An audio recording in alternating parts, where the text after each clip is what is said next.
Sunday Huddle with Colin Russo, presented by Hard Rock Bet. All right, on to week 3 we go. Sunday Huddle presented by Hard Rock Bet on ESPN 106.3. It's time to figure out who's real and who is fake. The 2-0 mask, the 0-2 facade. Who's going to rise above? Who's going to shrink down below? We got Kate Chumson behind the glass at the City Place Studios. I am Colin Russo. We got you for 2 hours today, up until noon.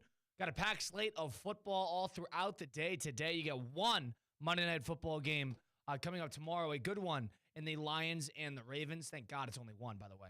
But you got a packed slate of a 1 o'clock and the 4 o'clock, 4 o'clock games today. The rest being 1, and then the nightcap in New York at MetLife Stadium. You got the Kansas City Chiefs at 0-2 going to take on the Giants. Got a lot to look forward to.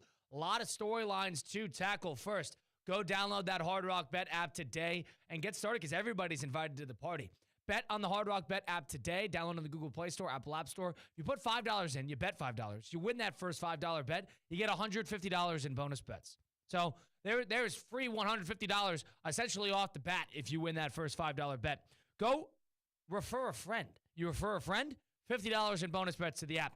If you want $200 to play with, there it is. I just gave you a route on how to do it on the Hard Rock Bet app. You can download it today and check out the Discover page. See what other users have put together because you could bet your favorite playmaker to hit pay dirt to go get a touchdown in week 3 as we inch closer. You get baseball last week of the regular season here.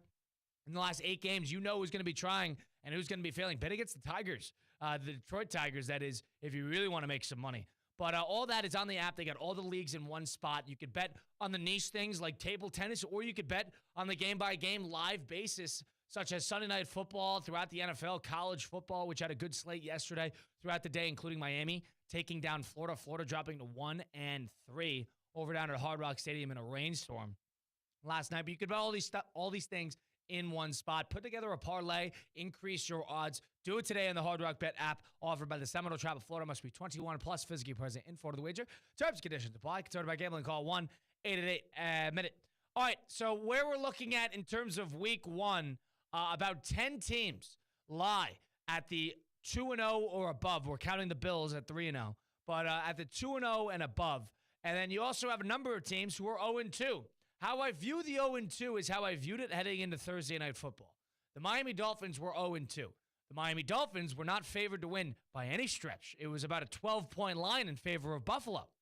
One thing about the Miami Dolphins that game is the Miami Dolphins played really well. They did. A couple plays here and there didn't go their way, playing at Buffalo, a place they never win. But it was 21-21 early fourth quarter. If not for a roughing the punter penalty, the Miami Dolphins would have been in prime position to go take a lead with all the momentum. That one penalty sort of swung the game, and Josh Allen, the league MVP, and the Buffalo Bills were able to sort of capitalize. All in all, an 0-2 Miami Dolphin team, they played desperate. They played like their pride was on the line. They played like their season was on the line because only 4 teams in the history of the NFL have made the postseason after falling to 0-3. Now you could look to this season and sort of make the same conclusions. There are a number of teams here that deserve to be 0-2, but are 0-2. And if you fall to 0-3, we like to say 0-2 is the dead mark. I even mentioned that last week. 0-3 is really the point of no return. Unless you are a unbelievable team, this is not going to happen for you. The Cincinnati Bengals had a chance last year when they started 0-3, but this is not going to happen week in, week out. So teams like the Chiefs, 0-2. They don't want to fall to 0-3 and put themselves in that hole to dig out of. The Houston Texans, they're 0-2. They're not looking to fall. Being a playoff team that has, basically controlled that division for the last couple of years, they don't want to be that team that has to crawl out of that hole themselves, especially when their offense is reeling. The Chicago Bears, under new head coach Ben Johnson, got a lot of talent in one spot. They haven't necessarily put the pieces together to the puzzle, still figuring it out. They got steamrolled by the Detroit Lions last week. This is sort of do or die time, especially in that impossible division. You have the New York Jets. You have the Tennessee Titans. You have the New York Giants, who are also playing tonight against the Kansas City Chiefs. You have the Carolina Panthers, the New Orleans Saints. A lot of teams we'd expected to be 0-2. But once you fall to 0-3, your chances are really, really slim. Now, if there's a team that could do it, it's probably Kansas City. But let's stay in Chicago to start, because I think there's more of a conversation going on here. The Chicago Bears started their regular season with 2 straight divisional games. They played the Minnesota Vikings, where they had a lead for the majority of it and then blew it in the second half. and they played the Detroit Lions, where at Ford Field, coming off a loss, the Lions played pissed off, and the Lions took care of business, won about by 31 points, 52-21. They now have the Cowboys today. And Cowboys at home, 425, Fox game of the week. Brady on the call. This is going to be an interesting opportunity for the Bears to show anything, because if there's a time to show anything, it's today. Because a new head coach, a sporadic quarterback in Caleb Williams, for a team that was 5-2 last year, or it might have been 4-2, and then that the Hail Mary game happened, and they just completely fell apart. This is a little bit of the opposite. You're not even giving yourself an opportunity to get fans excited. The Chicago Bears, Cade is a do-or-die number one, and number two, a la Miami Dolphins, are you going to see a little bit of pride coming out of Chicago today coming into this game? You will see a little bit of pride, but it's do or die, and it'll be do or die for the rest of the season. The Lions obviously aren't going anywhere. You saw that last week. The Packers are eyeing the number one seed in the NFC. So there's two teams in your own division that are looking for top 2 or 3 spots in the NFC conference. And you already dropped your home game to the Minnesota Vikings. That's another division opponent. So it is do or die for the Bears from here on out. You're going to see some fight. They're at home. They're going against another NFC team. This is the big game of the weekend. You're going to see the pride. But I am not too sure about these Bears after last week. Not a lot of pride shown last week after Definitely getting not. down early and then just letting the Lions walk all over you. They're going to have to show a lot today, because the other thing we know, too, the Dallas Cowboys can play in a shootout. You saw that last week. They've got the lethal kicker in Brandon Aubrey who can get them anywhere. 3 points if you're within 60 yards of the end zone. Exactly. So the Bears are going to not only have to score points, but they're also going to have to stop that Cowboys offense. I'm not sure if they can do either today. And if the Bears were to fall to 0-3. Oh, they're done. Let's speak hyperbolically, ends their season. They're done. I think it's actually over right now. We're done with the Bears. We're done with the Bears. After last week on how you just wanted to fall over and let the Lions keep scoring on you, it wasn't just 28-14. Oh, they beat you by double digits. It was 21-14 at a point, and then all of a sudden it catapulted to, it's 40-14. Lions didn't pull their starters. They wanted to beat down. When you had Dan Campbell saying, we're going to win this game guaranteed, he meant every word of it. I'm honestly wanting to see a little bit of that from the Bears, and I'm not seeing it so far. Yeah, it's a tricky spot. Ben Johnson spoke to the media this week and said, our habits in practice are yet to reflect a championship caliber team. Basically called the team out to the media saying, hey, you guys are not practicing to the level that I expect, to the level of what good teams do in the NFL. But being one of the, black hole NFL franchises throughout the league, them, Jacksonville, Cleveland, it's very tricky because I actually think the right pieces are in place for Chicago. I do. And I think it's unfair to expect immediate results from a brand new head coach. People are making this on Caleb Williams' times. This is not Caleb Williams' time. This is Ben Johnson time. And the fact that we're in year 2 of Caleb Williams, you could, similarly to what people did with Trevor Lawrence, and Trevor Lawrence has not proven too much either. Let's call one thing for sure. But after Trevor Lawrence's rookie year, Urban Meyer, a complete disaster of a hire, you could make the argument that there was just essentially no improvement, no development whatsoever that was done within that organization. I'm willing to admit that part of that is with Caleb, too. They got rid of Eberflus after that terrible, terrible Thanksgiving game. They got rid of the offensive coordinator. There were times where Caleb Williams was saying last year that, hey, I was watching film by myself and nobody was even, coaching me through my keys. And the one big thing about the Bears here is, Caleb Williams is going to be a stepping stone process. He's not even used to Ben Johnson yet. I don't even think Ben Johnson is used to that offense yet. But that offense will figure itself out. Fine. Defensively, 52 points, letting teams walk all over you, getting 3 touchdowns up to the Minnesota Vikings in the fourth quarter. We're looking at 5 quarters consecutively of awful football from the Chicago Bears defense. Ben Johnson's an offensive coach. And they got Dennis Allen, the former head coach of the New Orleans Saints, calling that defense. And they have talent. They just lost Jalen Johnson, their star corner for the year, or not for the year, to IR. But they have talent. Giving up 52 points, I don't care how good you'd want the offense to be. Giving up 52 points to the Detroit Lions and 27 points to a Minnesota Viking team that we're not even sure is that good. With J.J. McCarthy starting, who, half benched, half injured. The Chicago Bears have bigger problems than the development of their quarterback. And that is, they don't play with any sort of energy. They don't play with any sort of urgency. And they don't play with any sort of pride. The big three things that you're probably looking for in an NFL team. And it's so unlike a Chicago franchise to do this, too. Historically, right? The 85 Bears, even heck, the Khalil Mack Bears of 2018, 2019, they had more pride in themselves than this. And they just couldn't figure it out offensively. They had pieces, it just couldn't figure it out. Quarterback hell for the Chicago Bears for the last decade or so. And now we're so uber focused on the quarterback that essentially Chicago's lost everything else. Yeah, I think people are losing sight of what's really going on in Chicago. And I think defensively, there's just so many problems. Offense, listen, the offense did them no favors, especially in that fourth quarter on Monday Night Football in week 1. But Chicago now at 0-2, their big, rise up. The defense plays that much better, I think it'll complement the offense. Caleb Williams went into week 1 saying, Ben Johnson told him to be a hero. You saved the day for us. And that turns out to be not what we need from the quarterback. What they need is stability. They don't need this to be a track meet. Detroit likes playing in track meets. That was Ben Johnson's experience in Detroit because Detroit had more talent than everybody else in the NFL. The Chicago Bears are not that. So you can't get away with trying to track meet and run everybody else out of the building because you straight up don't have the talent that compares to what you had in Detroit last year. Ben Johnson needs to figure out the type of team he wants to coach, figure out the identity of such. You can't just make the Chicago Bears the Detroit Lions. It's not going to happen. You're not going to be able to do that. But that's why I'm not necessarily calling fire because it's the first year of a new head coach. 0-3, your playoff aspirations are mostly done. We could agree on that. If there is 4 teams in the NFL history that have done it, and the last one being the Texans, I believe, in 2018 with Sean Watson. Correct. That was when they had Watson come out of nowhere and light the world on fire. And before that, it was in the 90s.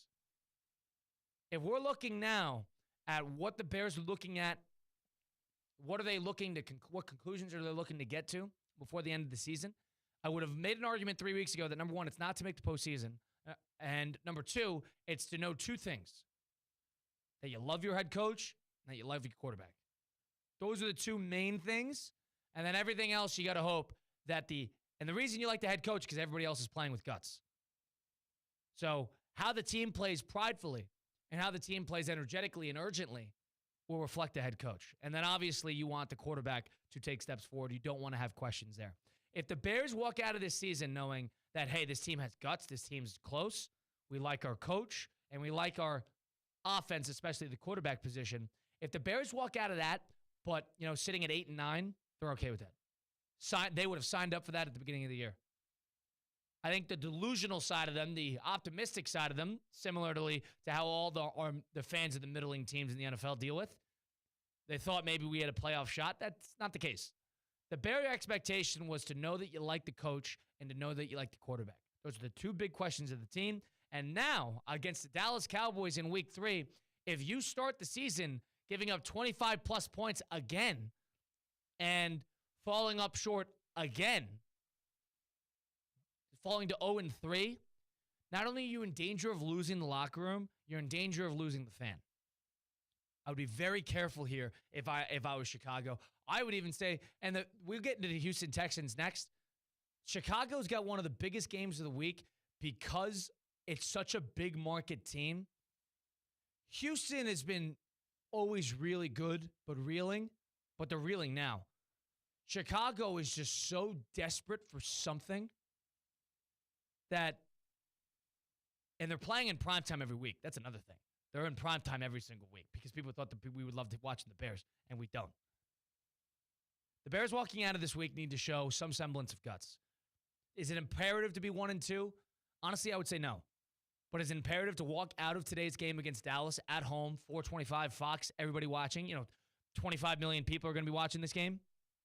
Walking out of this and saying, you know what, the Bears actually played pretty well. That's what you say about the Miami Dolphins after Thursday Night Football. Your perspective on the Miami Dolphins improved after watching that Thursday night game. I think that needs to be the case for the Chicago Bears. Whatever it is right now, and it's not good, that needs to take glaring steps forward the rest of the way. Bears, Cowboys. You think the Bears, to stay on this before we get to break, you think the Bears are going to show you that type of perspective change between now and, let's say, 7 o'clock tonight? Are they going to make you feel better about how they are as a team, win or lose? Or is this going to be another, 36-22 out of the game early? Not out of the game early. That could be a final score. I think they will show us a little bit more, especially in the first half. If Dallas pulls away in the second half, I wouldn't necessarily be surprised. Dallas Buffalo, that was a 10-point game, but that wasn't a 10-point game. True. Yeah, right. Yeah. So it could look a lot like that today. Dallas's defense is so bad. You should be able to get some points on the board build some early. Jeez. So whether or not they're going to be able to keep up with Dallas's offense, I wouldn't necessarily be surprised if this looks exactly like the Giants game last week for the Dallas Cowboys, where it's both teams scoring in the 30s and everyone going crazy, and then it becomes a kicker duel at the end of the game. Wouldn't be surprised by that at all. I think Chicago's going to get a little bit of momentum. I'm actually more worried about how the defense is going to look in the face of adversity. Yeah. If their offense cracks even a little, can the defense be like, we got your back, and stop Dallas on a key 3 and out, or somewhere at the end of the game where they can conserve clock for their offense to get back onto the field. Timely something. You're going to need that today. Bears need to show, wow, they actually did this at the right time. They got to stop at the right time. They needed a crucial touchdown drive coming out of the third quarter. They actually did it. They need something like that. Yep. They don't need garbage time. They don't need, the first drive of the game, the Bears are going to walk right down the field and score a touchdown. It's what are they doing after the fact? That's the big question there. Some other games on the docket today. Of course, you got Green Bay going to Cleveland after a long week. No quarterbacks, a lot of no quarterbacks today. We're going to get into which team without their quarterback starting today, including the Washington Commanders, including the Cincinnati Bengals and the Minnesota Vikings. Which team is in the best spot? Mac Jones also starting for the San Francisco 49ers today.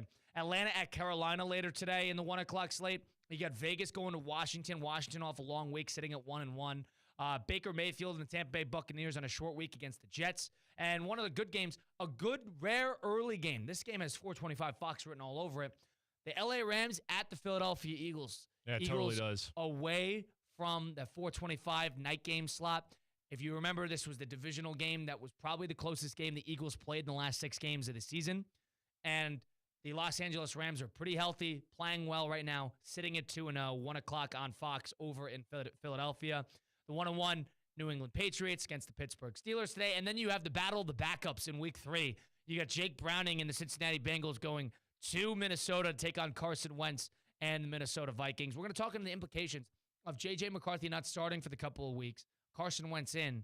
I'm out on J.J. McCarthy. At least I haven't seen anything yet. I could see Carson Wentz keeping that job for the foreseeable future. We'll get into that and more next. On the flip side, Houston Texans, Jacksonville Jaguars. Caden and I's teams are playing today, and dare I say it's one of the most important games of the whole entire Sunday slate. We'll get into that next. Stick around for it. Sunday Huddle presented by Hard Rock Bet and ESPN 106.3. Live from the Anajar and Levine Accident Attorney Studios. Anajar and Levine Accident Attorneys. Call 1-800-747-FREE. This is ESPN 106.3. The season is kicking off. Keep your home in the win column with EDS Air Conditioning. Right now, qualified customers can score 0% interest for 60 months on a brand new AC. Hot streaks belong on the field, not in your living room. With over 800 Google reviews and a 4.8-star rating, EDS is trusted as the MVP, and it has been since 2006. Visit EDSIsYes.com today. Kick off your game day comfort and don't sweat the small stuff. Tina, I've been looking everywhere for you. Hey Colin, what's up? How's the gym? It's been great. I'm seeing results. My sports certified Vitacost products have made a world of difference. Oh, same. Isn't it great? Vitacost is basically the reason I've been able to keep up with Ironman training. Everything you need is in one place for my BCAAs, protein, and electrolytes. Best part, it's all clean and free of banned substances. Go re-up on your supplements today. Visit Vitacost.com and use code ESPN20 for 20% off. Level up your game with Vitacost. Fall is here, and the flavors of the season are waiting for you at DQ Grill & Chill. Treat yourself to the new Maple Cookie Milkshake. DQ's world-famous soft serve blended with maple cookie crumble and real milk. It's the sweet taste of fall in a cup, but only for a limited time. And don't forget the blizzards of the month, pumpkin pie and caramel toffee cookie. Stop by DQ Grill & Chill today with 2 convenient locations, 4828 Lake Worth Road and US 1 just south of North Lake. Fall tastes better at DQ. The road is calling. Embrace the thrill of the drive with the fully electric Audi Q6 e-tron. Featuring effortless power, serious acceleration, and advanced Audi tech. The next chapter of Audi is here. Get exceptional offers at your local Audi dealer.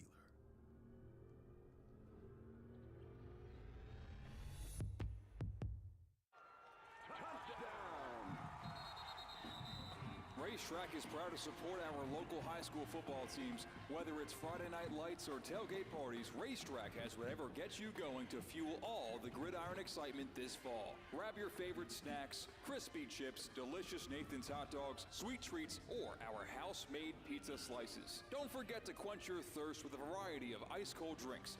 Racetrack, your one-stop shop to fuel your football Fridays. At Hurricane Grill and Wings, every day feels like the weekend. Fresh, never frozen chicken wings tossed in over 30 bold flavors, paired with ice-cold beer and handcrafted cocktails, all in a laid-back, beachy atmosphere.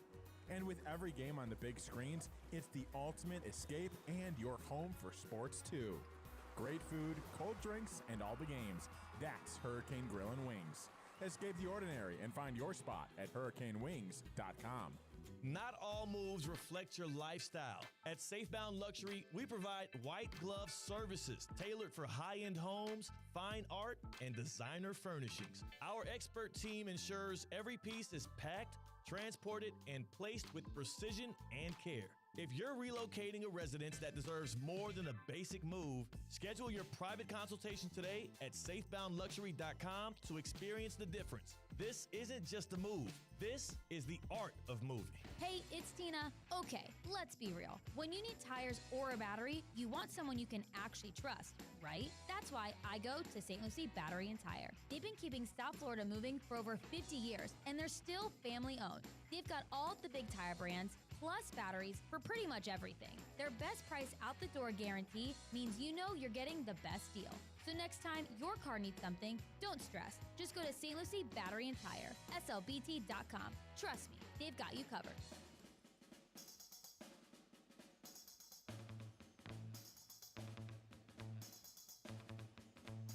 Roadrunner, Roadrunner, Roadrunner. This is Sunday Huddle with Colin Russo, presented by Hard Rock Bet. We're sitting in it, the Anajar on the Veen Accent 30 Studios. If you get into that fender bender on the highway, you never know what can happen. But if you've been in that car accident, truck accident, suffer to slip and fall, my friends Mark Anajar and Glenn Levine at Anajar on the Veen Accident Attorneys, they're here to fight for you. I know the Anajar on the Veen, they got my back. They can get yours too. No problem. They don't even charge you unless you win. They work tirelessly to get you the maximum compensation that you deserve. They are the best in the business for a reason. Don't settle for just any attorney. Demand Anajar on the Veen today, because that's the Anajar on the Veen difference. Take that one phone call. Take back control of your life today. Call. Don't wait. Call for the free consultation now. Call 1-800-747-FREE. 1-800-747-3733. Take back control now with Anajar and Levine. At 1 o'clock slate, this game is born and bred for 1 o'clock. Jacksonville Jaguars taking on the Houston Texans in Jacksonville, divisional matchup. Kate and I know this game will never be in prime time. That's number one. Number two, it's in Jacksonville. Jacksonville coming off a terrible, terrible loss to the Cincinnati Bengals this time last week to Jake Browning for the second time in 2 years. Don't ask me how I know that. And you got the Houston Texans Cade's team, who are sitting at 0-2, who had a very bad showing. Not a bad showing, but Oh, it's horrendous. not the greatest showing in the world. Horrendous. Don't even sugarcoat it. Against the Tampa Bay Buccaneers on Monday Night Football. Now you're 0-2, and their offense has had absolutely no answers to this point. Cade, both of our teams are in tricky spots. Let's start with you. Your tail of the tape on what's going on with Houston right now. Well, we just talked about the Chicago Bears and how they've basically switched their focus from defense to offense. I feel like the Houston Texans are the 2018 Chicago Bears with this outstanding defense that is going to be the only thing that wins this team games, and they don't have a quarterback who can throw to a wide-open flat route. It's so pathetic right now from C.J. Stroud. And, like, I know I'm hating on my own quarterback, but when I'm seeing guys wide open. Everybody saw it. It was on Monday Night Football. Like, Buck and Aikman were on the call. We all saw it. It was Wide crazy. open slant routes. No mobility in the pocket right now. I know the offensive line is trash, but he is holding on to the ball for what it seems like 4 or 5 seconds every single down. We're not getting plays, or the Texans are not getting plays to quick receivers. They can't run the ball to save their lives. There's no running, no methodical offense. The 4th and goal against the Bucs, when they had a chance to, I believe, either take the lead or tie the game. Lead. Yep. It was 2nd and goal from the 1. Running play doesn't work. Pass play to the corner, guy was open, bad pass by Stroud. And then the most horrendous 4th and 1 goal call I've ever seen, roll out trying to hit a tight end in the quarter of the end zone, wasn't even close to the guy. The most horrendous 3 straight plays I've ever seen. Is it possible, Colin? Let me ask you this, because I keep seeing this too often. Is it possible for a team on 4th or 2nd or 3rd, I don't care what down it is, and 1, to line up underneath the center and just turn around, give your running back the ball, give him 1 or 2 lead blockers, and let him cook? Because I feel like every team nowadays has to go, oh, we got to go shotgun. We have to just not pull any We got to roll right or left and bring everybody to one side of the field and shrink the end zone. Or we have to make it completely obvious that we're just going to give the running back the ball and let every single linebacker blitz through the offensive line. Fullbacks, I don't think exist anymore, and I think they're the greatest thing in football right now. Even if you're that worried about it, just give it to snap it to Stroud under center and just have the 6'3", 200-some-odd-pound C.J. Stroud just follow his center through the goal line if he possibly can. Something has to work besides rolling backwards or going backwards before we can go forwards. It's unbelievable right now in Houston. I don't know what our offensive coordinator, whose name is slipping my mind Well, right they got now. rid of Bobby Slowick last year, and we thought he was the problem. We thought he was the problem. We thought the offensive line was the problem. So what the Houston Texans do in the offseason, they completely upended the offensive line, and they completely upended the offense. Which is not terrible, but it doesn't work when you upend a mid-offensive line or a bad offensive line just to bring in more mid-talent. There was not a single star or a single good player that any of their other teams wanted. Cam Robinson from Minnesota was notorious for being the worst offensive lineman on that team. Former Jag. And then they bring him over to Houston, and he's just as bad. Yeah. I don't get, like, Nick Haley, the offensive coordinator they hired from the Rams, by the way. Yeah. So not a terrible situation to be at. Well, but you thought a McVay guy, there's 4 head coaches that have, worked with McVay in some capacity. How often do you see Matthew Stafford hold on to the football?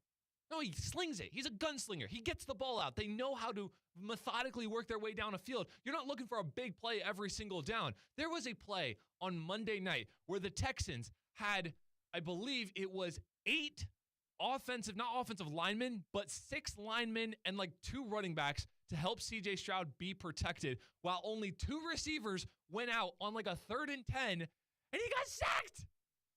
C.J. Stroud got sacked with 8 offensive linemen trying to help him out, and only 2 receivers who were, by the way, both running either posts or go routes. Yeah. They weren't looking at the quarterback on a 3rd and 10 where we just need yards because we're probably going to go for it on 4th down anyways. They don't seem creative, and more importantly, C.J. Stroud I don't think, ever seems comfortable.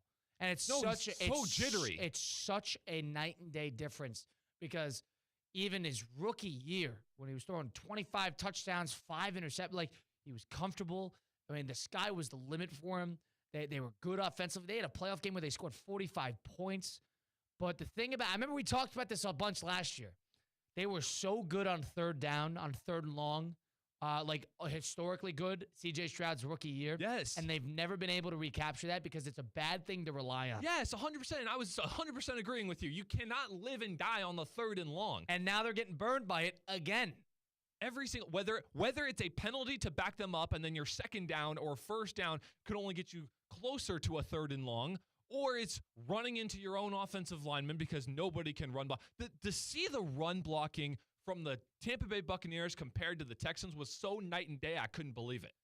And the Texans now are, like we talked about with the Chicago Bears, in a bit of dangerous no man's land territory, playing the Jacksonville Jaguars, who, mind you, the last time these teams played, Trevor Lawrence got knocked unconscious in the middle of the game by Al Shahir, and the guy got suspended for 3 games. Yep. And that was an ugly finish to that game. It was a bad game, and it was a bad look for both sides. Dare I say, this is trying to put my bias aside. Jacksonville's going to be motivated to win this game. Oh, Jacksonville is going to be absolutely They're motivated. going to be really pissed off for that reason, and also the reason coming off a terrible loss last week.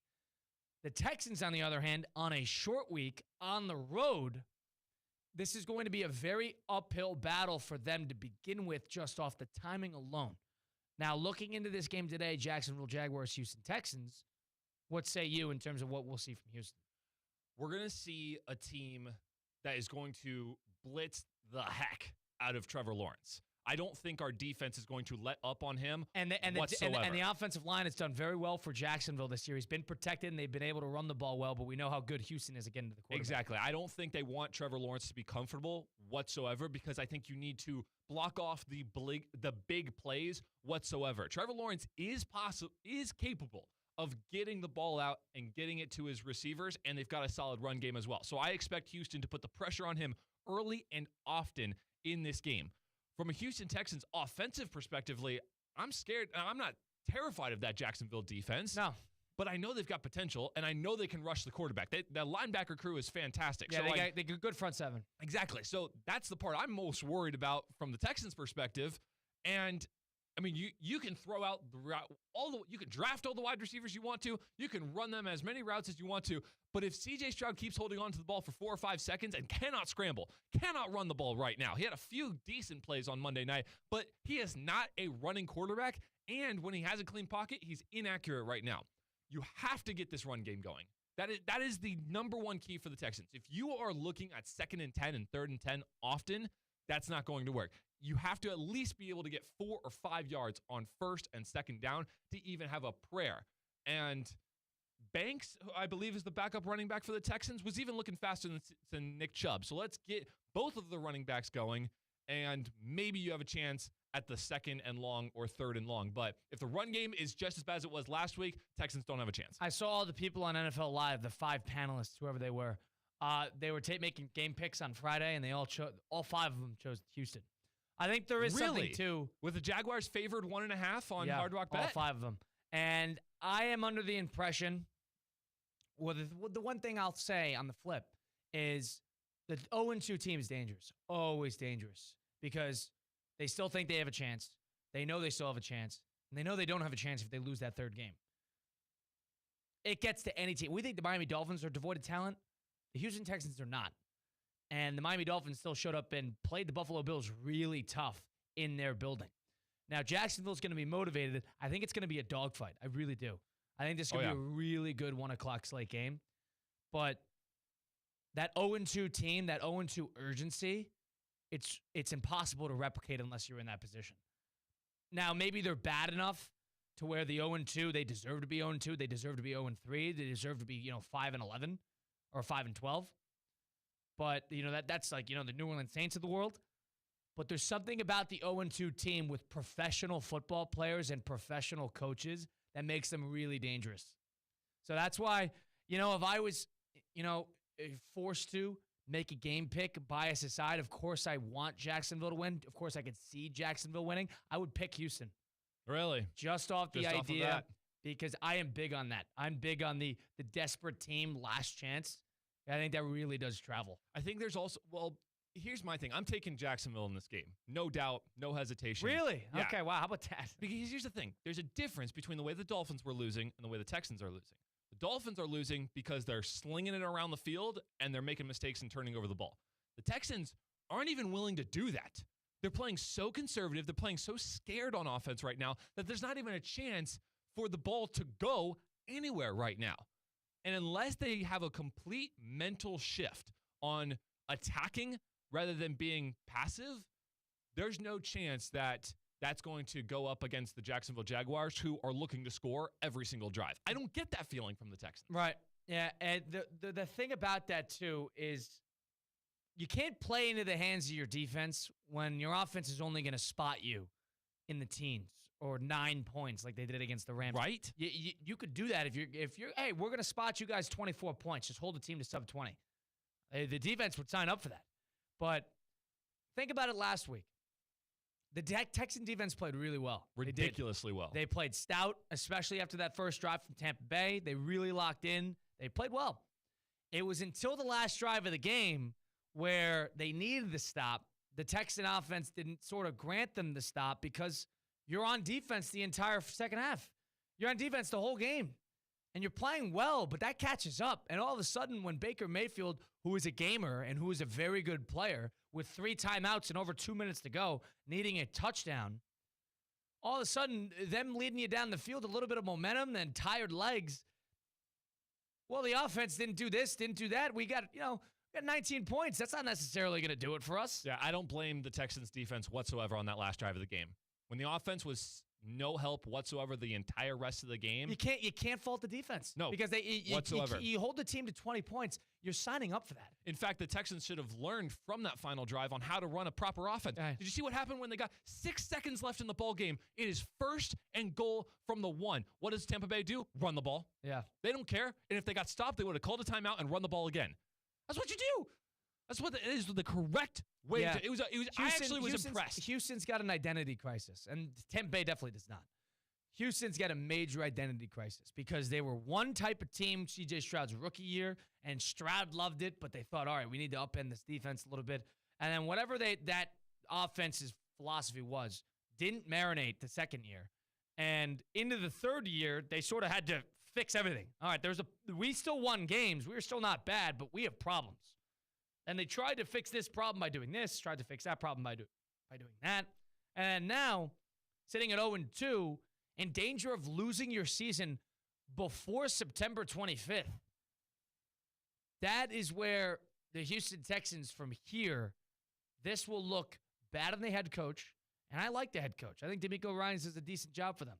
But this will look very poorly on the head coach, and it will look very poorly for the guy who runs the offense. But again, if Bobby Slowick couldn't figure it out and the next offensive coordinator can't figure it out, you're looking at 2 things. You're looking at that offensive line, and you're looking at the quarterback because you know they have talent at receiver. Those receivers travel. They have 4 players that would start on NFL rosters. 100%. I'm actually more concerned with Caserio right now not being able to get a decent offensive line. It's not the offensive line coach's fault that he has bad talent. Right. What was Caserio doing in the offseason? It's the offensive line and the quarterback that you start to have questions about. And then eventually, because the head coach is a defensive guy.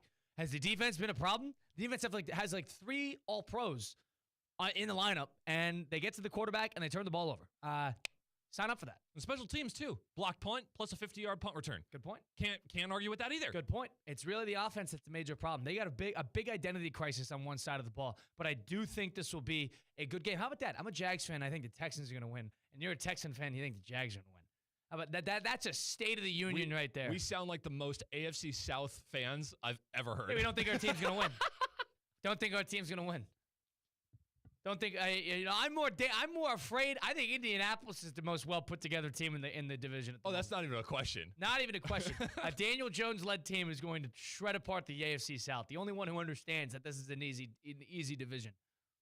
Jags, Houston Texans. We had to get that out of the way. It's a good game today too, and I'm surprised you're on the other side of that. Jacksonville's favored by about 1.5 points. We'll make our picks as we get towards the end of the program when we blitz the book.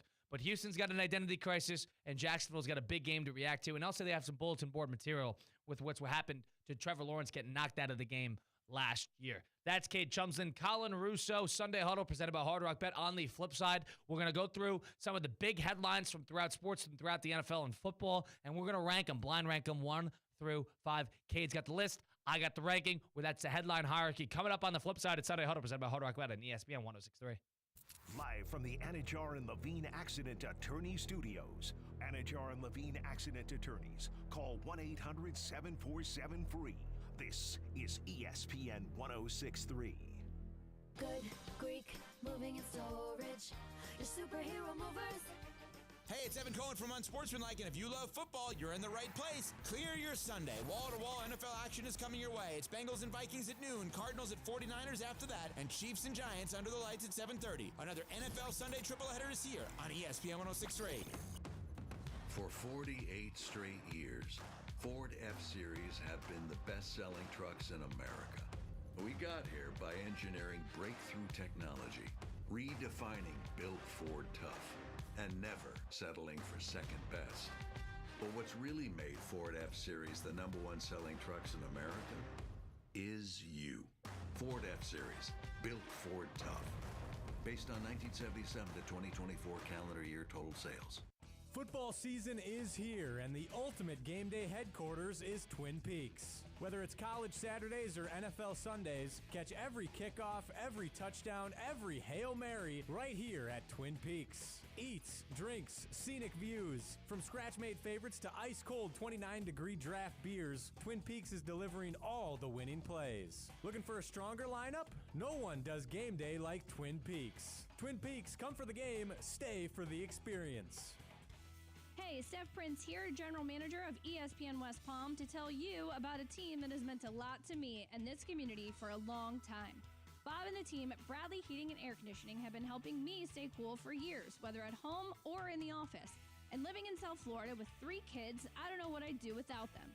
Family owned and operated, serving Royal Palm Beach and beyond since 1980. Let the knowledgeable and trained team at Bradley help you with your residential and commercial needs, installation, repair, seasonal maintenance, upgrades of all makes and styles and models of HVAC equipment, and so much more. Bradley Heating and Air Conditioning does things right the first time and makes the process smooth, stress-free, and most importantly, keeps you cool. Give them a call at 561-793-7497. That's 561-793-7497 or bradleyair.com. Any need, big or small, trust the amazing team at Bradley Heating and Air Conditioning. Putting the ball behind the keeper takes lots and lots and lots of tireless work that leads to something brilliant.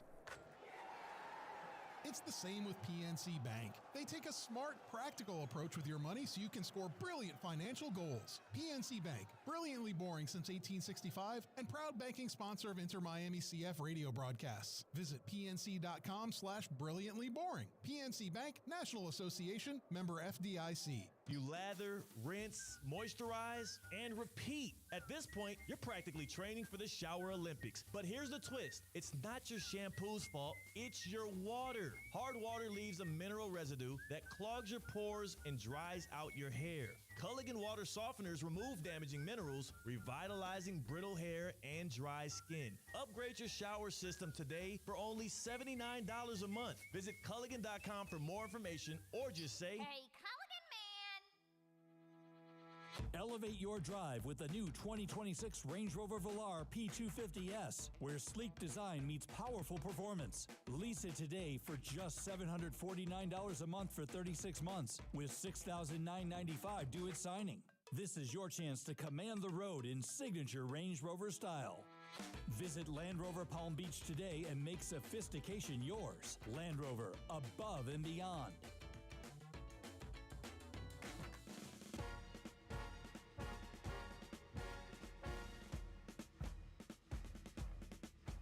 Buffoon, Orbit Topper, 19 Uber, Jailbreak, Ralph Chowder. This is Sunday Huddle with Colin Russo, presented by Hard Rock Bet.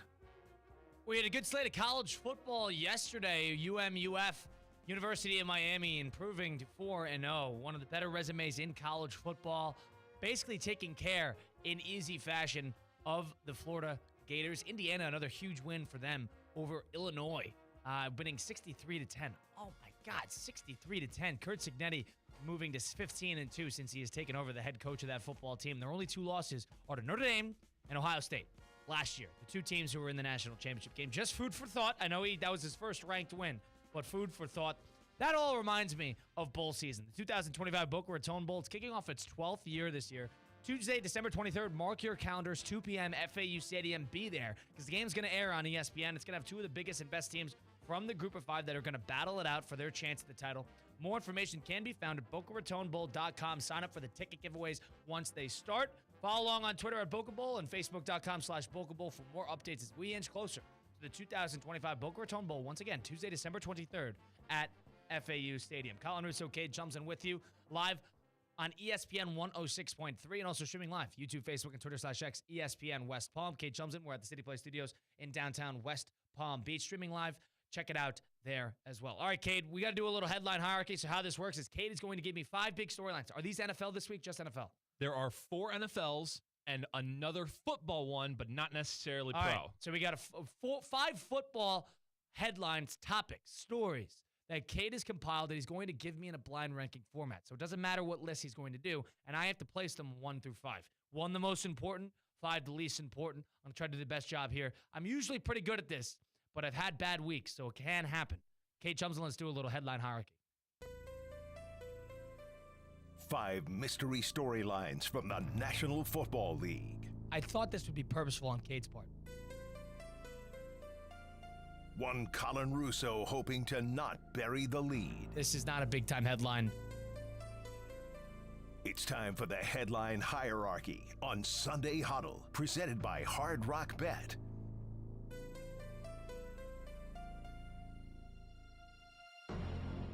Yes, sir. It's back to the headline hierarchy on Sunday Huddle, presented by Hard Rock Bet. Our first headline on the docket.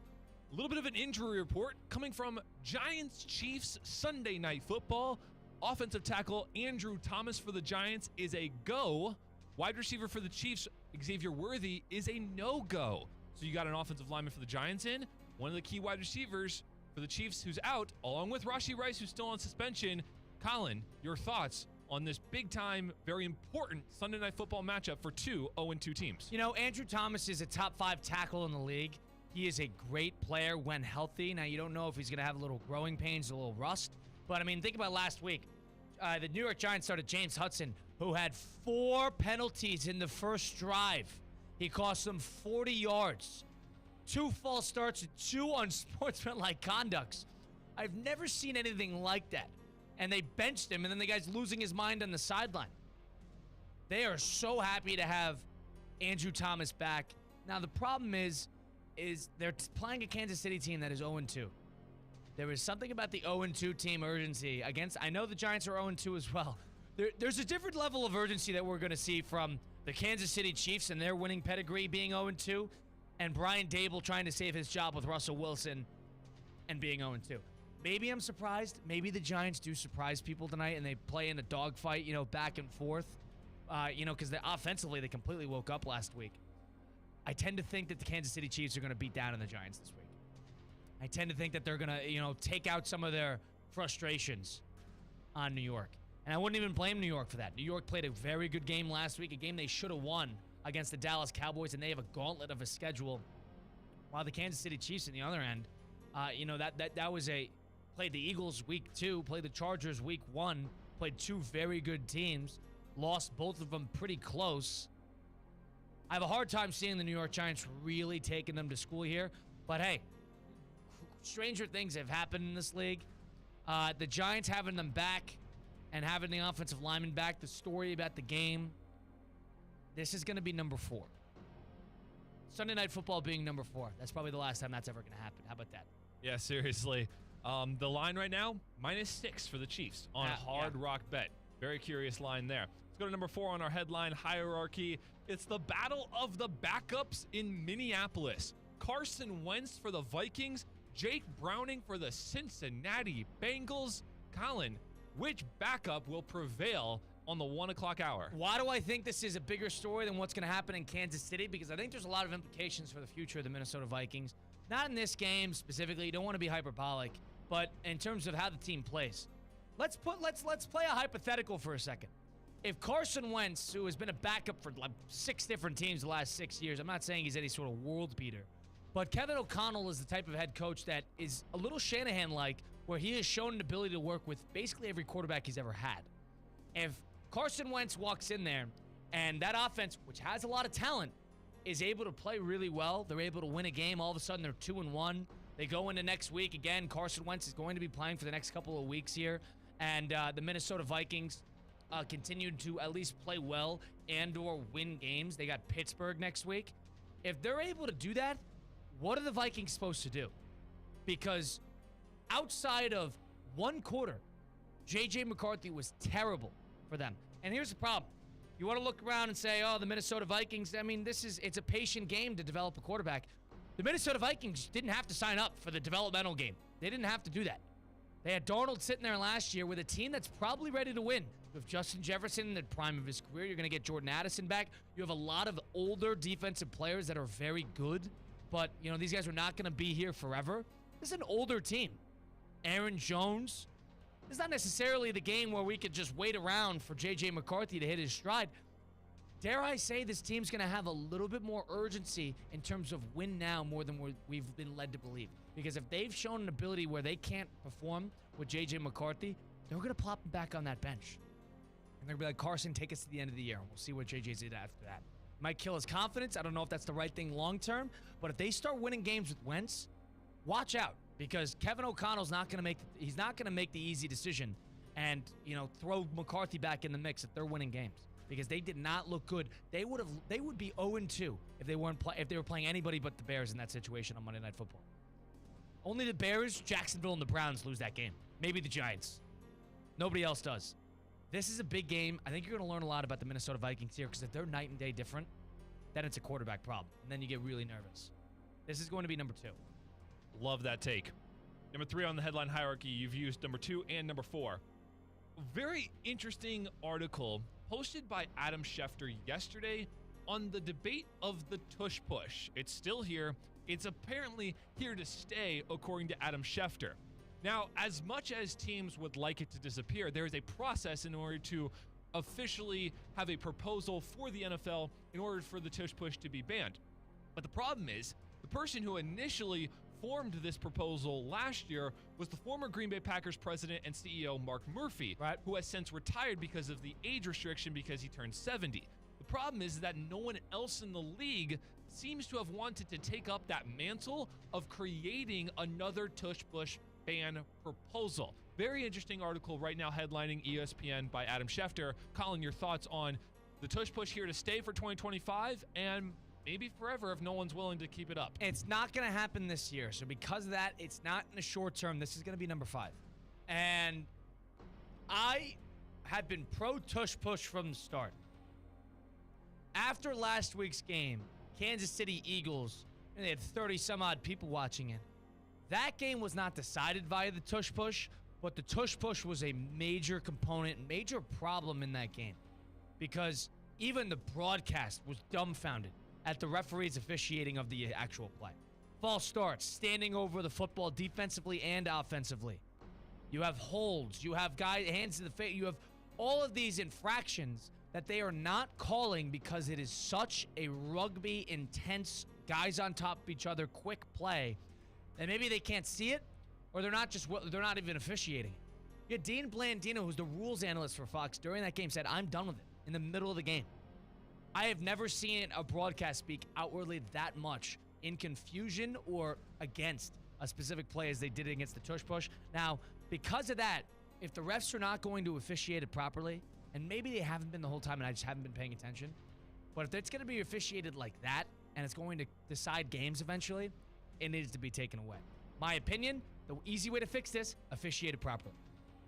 If you were the Eagles there on goal line on the 3rd try in a row on the 1, trying to get the tush push working, and they called a snap infraction or a false start, and there were false starts, and they moved them back 5 yards, and all of a sudden they can't run that play. If they do that twice in a game, the Eagles would clean up their act immediately. That. So my takeaway would be officiate it right, and we don't have a problem. Or if you're not going to officiate it right, get rid of it. Those are your left and right options. You can't leave it the way it is right now. That's going to be number 5, though, because nothing is going to change between now and the owners' meetings next offseason. I can't see a world where the tush push gets banned because what is illegal about the play? They're getting pushed from behind. Is that the illegal part that we're trying to get rid of? By law. But the problem is it's not being officiated properly. Yeah, but if you're going to get rid of it, then you get rid of all pushing players, which means we lose all scrappy. If a defense just surrounds a player, then that's it. Nobody can push their guy into the end runs, zone. Yeah, it's a tricky spot. I'm not even talking goal line runs. Guy gets to the outside, gets held up by a defender. Wide receivers love getting their guy more yards. I don't know. Disappears now. I don't know what the actual amendment in the laws would be, what they would write in certain terms of how do you outlaw it, but not outlaw quarterback sneaks or goal line running back plays. because I don't know if it's more than one person pushing on the quarterback from behind. Who knows? But the problem is it's not officiated properly. And it wasn't officiated properly in the Kansas City Eagle game last week. The easiest way, the path of least resistance here is to officiate it properly and call the Eagles twice on the infractions that they are committing during the play. Because if you do it twice and then you cost them 2 goal line stands, they're going to clean up their act. And it's just because, like, I'm mad because everyone's getting mad that the Eagles are so good at it. The Bills did it like 8 times against the Chiefs in the AFC Championship game and never got it to work. It's not the play that's the problem. It's that the Eagles are really good at it. Not a huge fan of it. Love it at number 5 for our headline hierarchy. Number 4, as much of a Sunday slate that we have today that has fantastic games, my personal opinion is that the best game is tomorrow night. Lions, Ravens, 2 teams with fantastic offenses. Very curious line on Hard Rock Bet. Last year, you could have thought this between -1, -1.5. No.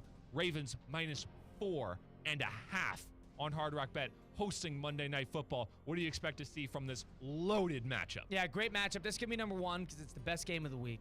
The Lions coming out 1-1. Ravens also 1-1. These are 2 top 7 teams in the NFL, 2 top 6 teams even.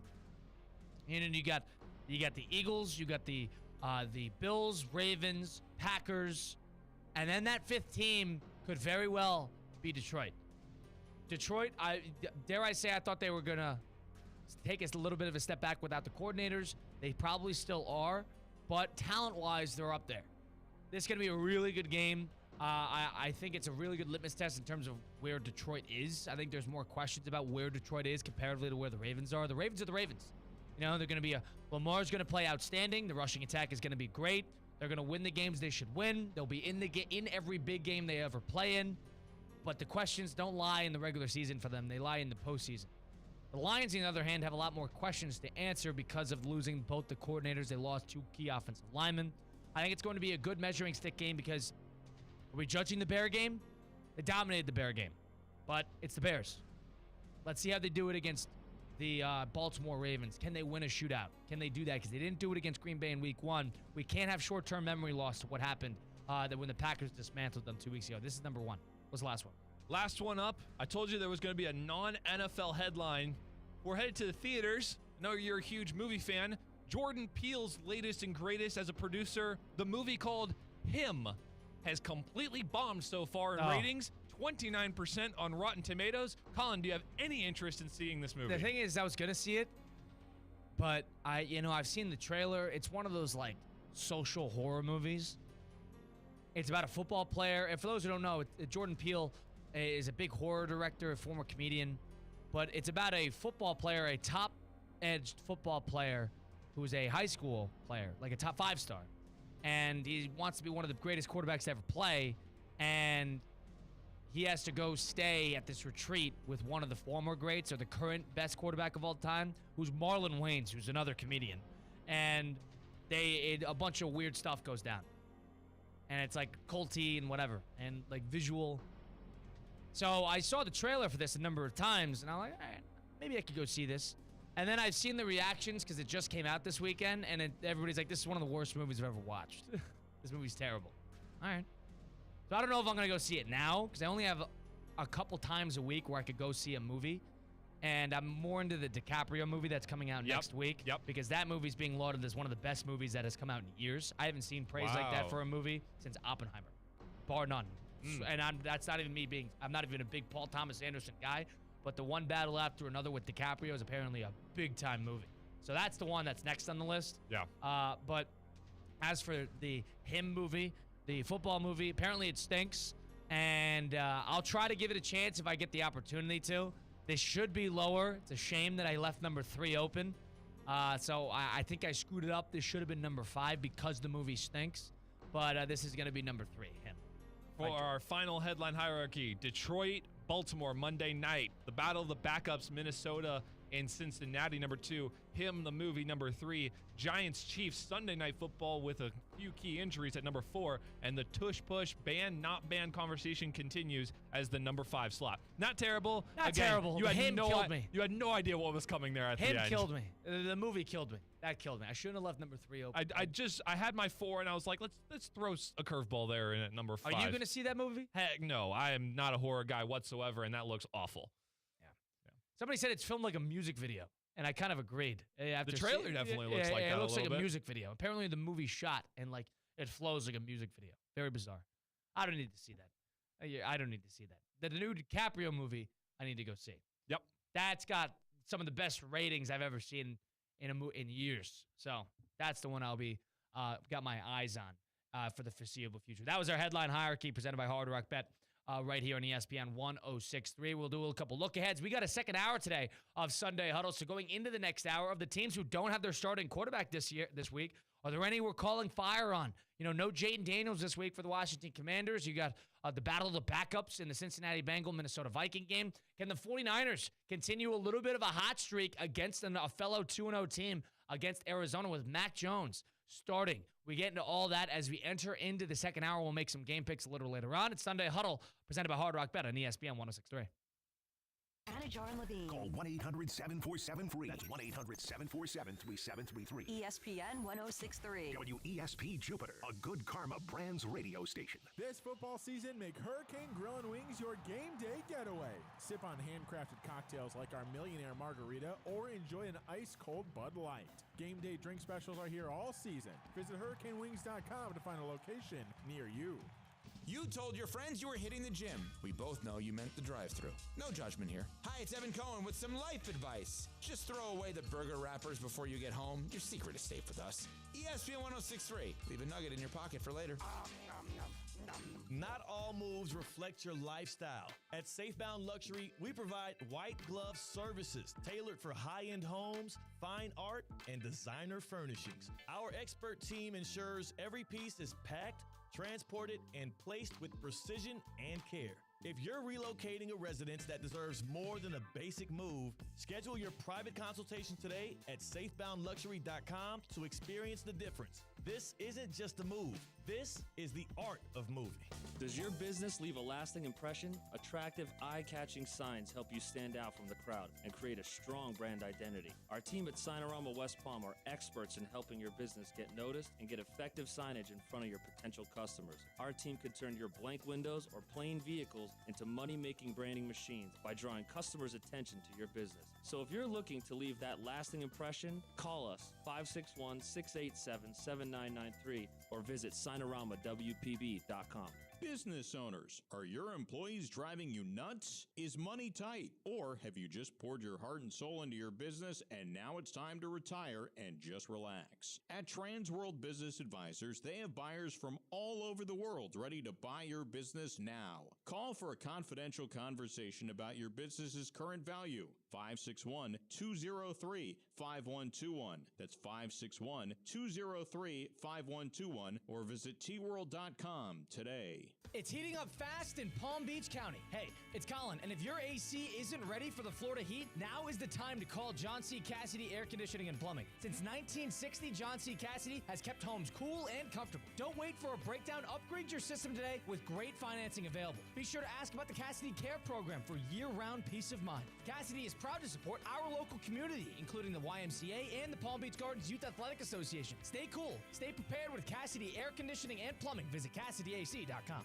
Fall is here, and the flavors of the season are waiting for you at DQ Grill and Chill. Treat yourself to the new Maple Cookie Milkshake. DQ's world-famous soft serve blended with maple cookie crumble and real milk. It's the sweet taste of fall in a cup, but only for a limited time. And don't forget the blizzards of the month, pumpkin pie and caramel toffee cookie. Stop by DQ Grill and Chill today with two convenient locations, 4828 Lake Worth Road and US 1 just south of North Lake. Fall tastes better at DQ. Kaiser University's flagship campus. The 100-acre residential campus at 2600 North Military Trail in West Palm Beach extends Kaiser University's educational offerings to over 100 degrees. Kaiser University also has an athletic program with 26 national championships, including back-to-back-to-back lacrosse titles, and they just won their first ever national championship for men's tennis. Visit KUSeahawks.com for the latest on the championship flagship campus of Kaiser University. Overheard at the Hard Rock Bet Party.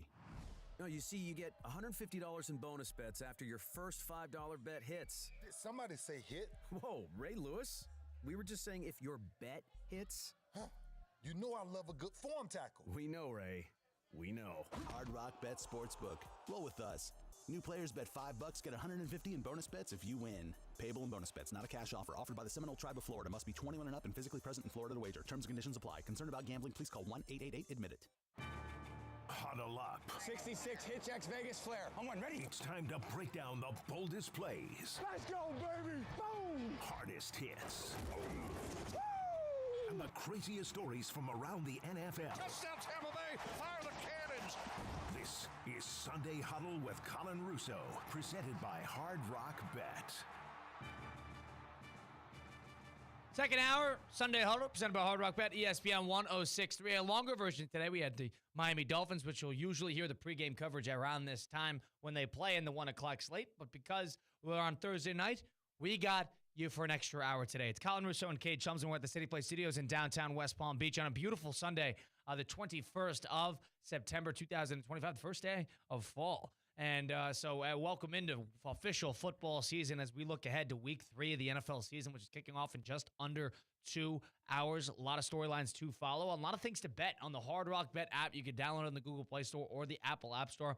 Hard Rock Bet is your place to be because if you go into the app, you bet $5. You win that first $5 bet, they give you $150 in bonus bets straight up. Done. And how about this? Refer a friend, and you get another $50 in bonus bets right then and there. So 2 opportunities right there, quickly. You can do it in 5 minutes, and all of a sudden, you get $200 in bonus bets to play with. Touchdown wins games. They win the bets, too. You can bet player props. Who's going to score a touchdown? Who's going to score multiple touchdowns? Increase your odds. Go player props. Go live. Go game by game. Parlay it all together. You could do it on the app or even check out the Discover page if you're not even sure what to bet. See what other users are doing. See what other profit boosts and promo boosts other users are taking advantage of.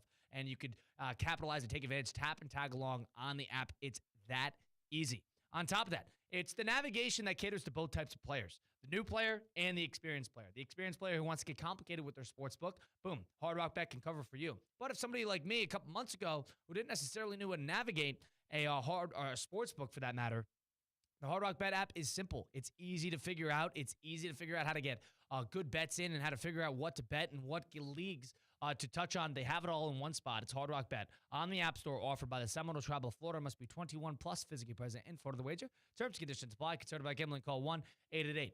Admit it. All right, Kate. Including the Buffalo Bills, who are now 3-0 after the Thursday night win over the Miami Dolphins. There are 10 teams in the NFL that are technically, I don't like saying the word this early, undefeated. 2-0, 3-0. Of these teams, they are as follows. You have 3 teams in the NFC West, and the Niners, Cardinals, and the Rams. The Niners and the Cardinals play each other today. The Tampa Bay Buccaneers are 2-0. The Packers are 2-0. The Philadelphia Eagles, 2-0. The Los Angeles Chargers, 2-0. The Indianapolis Colts, 2-0.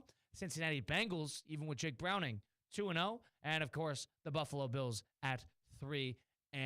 Now, the interesting thing about 2-0 is it's indicative of the team being pretty good. It's not indicative of the team being really good from throughout the season. We saw with the New Orleans Saints last year that 2-0 can mean nothing if you sort of fall flat on your face and don't continue to build on your momentum. Now that the book is out, now the teams know you're not catching anybody by surprise from here on out. You have to execute. Cade, of these 2-0 teams, are there any fakers that are glaring to you that you want to call out? For sure. The Arizona Cardinals would be one. I took their under before the season started. They're 2 teams that they've beaten so far to go 2-0, the Saints and the Panthers. You could make an argument that those are the 2 worst teams in the NFL, and they've only beaten them by, combined 12 points. You're right. Right? So the Arizona Cardinals haven't played a good defense yet. They've got the San Francisco 49ers today, who have their backup quarterback playing too, but yes. I expect the Cardinals to come down to earth, especially from the offensive side. The other one, I'm going to say it right now. While they may be the favorite in the division, I think the Colts are going to come down to earth a little bit as well. I think the Colts... I don't want to say it. I see the thing is a division rival. I want to speak poorly about a division rival, but I think there's some mojo to the Colts. I think there's some mojo to the Colts. Jonathan Taylor has been running out of his mind. I don't believe, though, that the Daniel Jones hype lasts a full 18-game regular season. Now, there could be the case. that the rest of the division is so bad that they still get into the playoffs. But they'll go 3-0 because they have the Titans today. But the rest, when they go and play the Jaguars and the Texans and a few other teams in this schedule, I think they'll look more like the 10-6, 9-8, rather than completely blowing away every single team. They have the best point differential in the NFL right now. They haven't punted. They're the first team in the NFL history to not punt through 2 weeks. I don't think that lasts. Now, it was a I good agree. win against the I Broncos. don't think that lasts in terms of just the offensive output. But I think this team gets a bad rap because of just people are still trying to rid themselves of the Daniel Jones stigma. And Daniel Jones, I don't know if he's any, clock's going to hit 12 with him eventually. And maybe we're just going to, like you said, come back down to reality. I don't know if this is going to be a Daniel Jones problem or just a Colts problem. But that team has been pretty good the last 2 years. Pretty good. Not great. 8-9, 9-8. That's pretty good. Yeah. And that's with a quarterback basically circus with Anthony Richardson in and out, Joe Flacco in and out, 100 different starters. If they could get 17 games out of Daniel Jones, I think this team could, not easily, but pretty capably get to 10 wins. Right? Yeah, that's what I'm saying. Yeah, 10 wins. I don't know if I'm willing to say that they're going to come back down. They're not going to be as good as, obviously, that's the team that has surprised people because nobody knew what they would be about. Nobody knew if Daniel Jones would play well. You knew the Chargers had Herbert. You knew the Buffalo Bills were the Buffalo, but you knew a lot about these teams. You didn't know anything but the Colts. And they've surprised people thus far. And in my opinion, they were a bogus leverage call away from losing to the Denver Broncos in their own building last week. So this 2-0 team does, to me, have a little bit of an asterisk to it. But I think there's some mojo to it. A little bit of a career resurgence, guys getting out of New York and figuring out something with another smaller market team with less pressure. It was Sam Darnold last year, and now it's Daniel Jones this year. So Daniel Jones, if healthy, I think will give them the full season. And listen, he's not great, but he's capable. I think he gets a bad rap because he shows up to play every week. And that's the one thing I've always respected about him. He handles himself well. Teams that turns it seems like his teammates really like him. But I could see the idea that this team's probably they're not amongst the other ranks in the soon to be 3-0s if they win today against the Tennessee Titans. Yeah, I would put that if we were ranking the 2-0 teams, to me they're probably the third bottom besides the Cardinals and the Bengals. The Bengals are going to come down because Joe Burrow got hurt. I think that's like a given, but I think the rest of these teams, Chargers, Bucks, Rams, 49ers, these are all legit contenders. That we expected them to be good. Yes. And the thing about the Bengals, Browning's not bad. He's not bad. And that's not just a Jaguar fan saying it because, Browning took him 90 yards down the field to win the game last week. But listen, he's not going to, light the world on fire, and they have a tough schedule at certain points coming up. But, that's another team that has a very decent chance to be 3-0 after this week because they're at the Vikings against the backup quarterback. And if the Vikings are anything like what we've seen, and they haven't been, and they can't get anything together offensively, we know the Bengals are going to score. With or without Joe Burrow, they are going to score. And if the Vikings can't put anything together, all of a sudden, you get Jake Brown. I know you're not seeing Burrow until Christmas, but they're 3-0. That's a pretty good leg up comparatively to last year when they were 0-3. So, and the rest of the way, they got a tough schedule on the early part because after this Viking game, they got at the Broncos, Lions, and then the Packers, and then the Steelers. But then after that, Jets, Bears, Steelers, Patriots. Consecutive. Yeah, doable. Totally capable to win a couple of those games. And then after that, you get the Ravens, Bills, Ravens. That's not good. And then to finish off the season, Dolphins, Cardinals, Browns. They have hard, easy. But I just heard 7 more losses. That's an 8-9 team that doesn't do anything. If they lose to every big team they play, and that's including the Broncos, Lions, Packers, if you want to include the Steelers, I guess you can. It's a divisional game nonetheless, and it's at home. But let's say I'm going to include it as a split against the Steelers. If they lose to the Lions, Packers, Steelers once, maybe let's say they lose to the Ravens twice, then you lose to the Bills as well. That's still a playoff close team. You just said 7 losses. I know, but 10-7 will get you there. It could get you there. But they're already 0-2. That's the problem. No, they're 2-0. You're talking about the Bengals. Oh, okay. 2-0. They might be 3-0. Talk about leeway. Think about it. If they lose every important game that they, and I'm not, listen, they have so much talent offensively, and I was pro Bengals under to begin with. Browning threw 3 interceptions in 2.5 quarters last week. I don't know if he's going to light the world on fire. But if they could beat the teams they're supposed to beat, Jets, Bears, Patriots, Dolphins, Browns, that's 4 more wins right there on top of the 3. We're already at 7. You think this team, last year's There's a path team, to 10 wins. Last year's team went 9-8. I know. With a healthy Joe Burrow for the entire season. I know. And you think Jake I know, Browning, it's crazy. Wow, yeah. Cade, there's something about the 3-0 start. It's a head start. Listen, all I'm saying You're on is, second base. All I'm saying is you and Tigers right now are not doing well this season. Fair enough. Fair enough. But that 3-0 head start, you're on second base versus, you're 0-2 at the plate. Fair. That is fair. It makes a difference. They could lose the next 3 games and they're still 500. That's the tricky part. So it's there's a path for Cincinnati, and I hate this. And they should be 1-1. They should be. And last week, the Jags game, oh my God, did that drive me crazy. But there is a path for them because they have easy games on the schedule. Now, does that mean they're going to beat every easy team they're supposed to beat? But it also doesn't mean they're going to lose to every good team they're supposed to play. They could surprise teams. I don't know. It all depends on Browning. But they have talent. They have unguardable players. And I saw that last week. They have unguardable players on that offense. That's completely fair. Who are you going to learn more about in this Eagles-Rams game? The thing is, if there's a game that the Rams or that you're expecting the Eagles to lose, they're not going to go undefeated. I'm not under that impression. Okay. They don't need to go undefeated. I don't think they want to go undefeated. They have the Tampa Bay Buccaneers coming up next week. The Buccaneers next week are going to have Chris Godwin, who has been hurt for about the whole year, and Tristan Wirfs, who has also been hurt for the whole year, coming back. The Buccaneers play the Eagles well. If you remember that they beat them in the playoffs 2 years ago, they always play the Eagles really well. That's the game on the schedule where you're like, all right, the Eagles could lose that game. It's at Tampa Bay. But this is also a dangerous game too because the Rams love, you want to talk about how the Eagles have muddied it up and won ugly? The Rams love that. They love winning ugly. They know how to win ugly as good as any of them.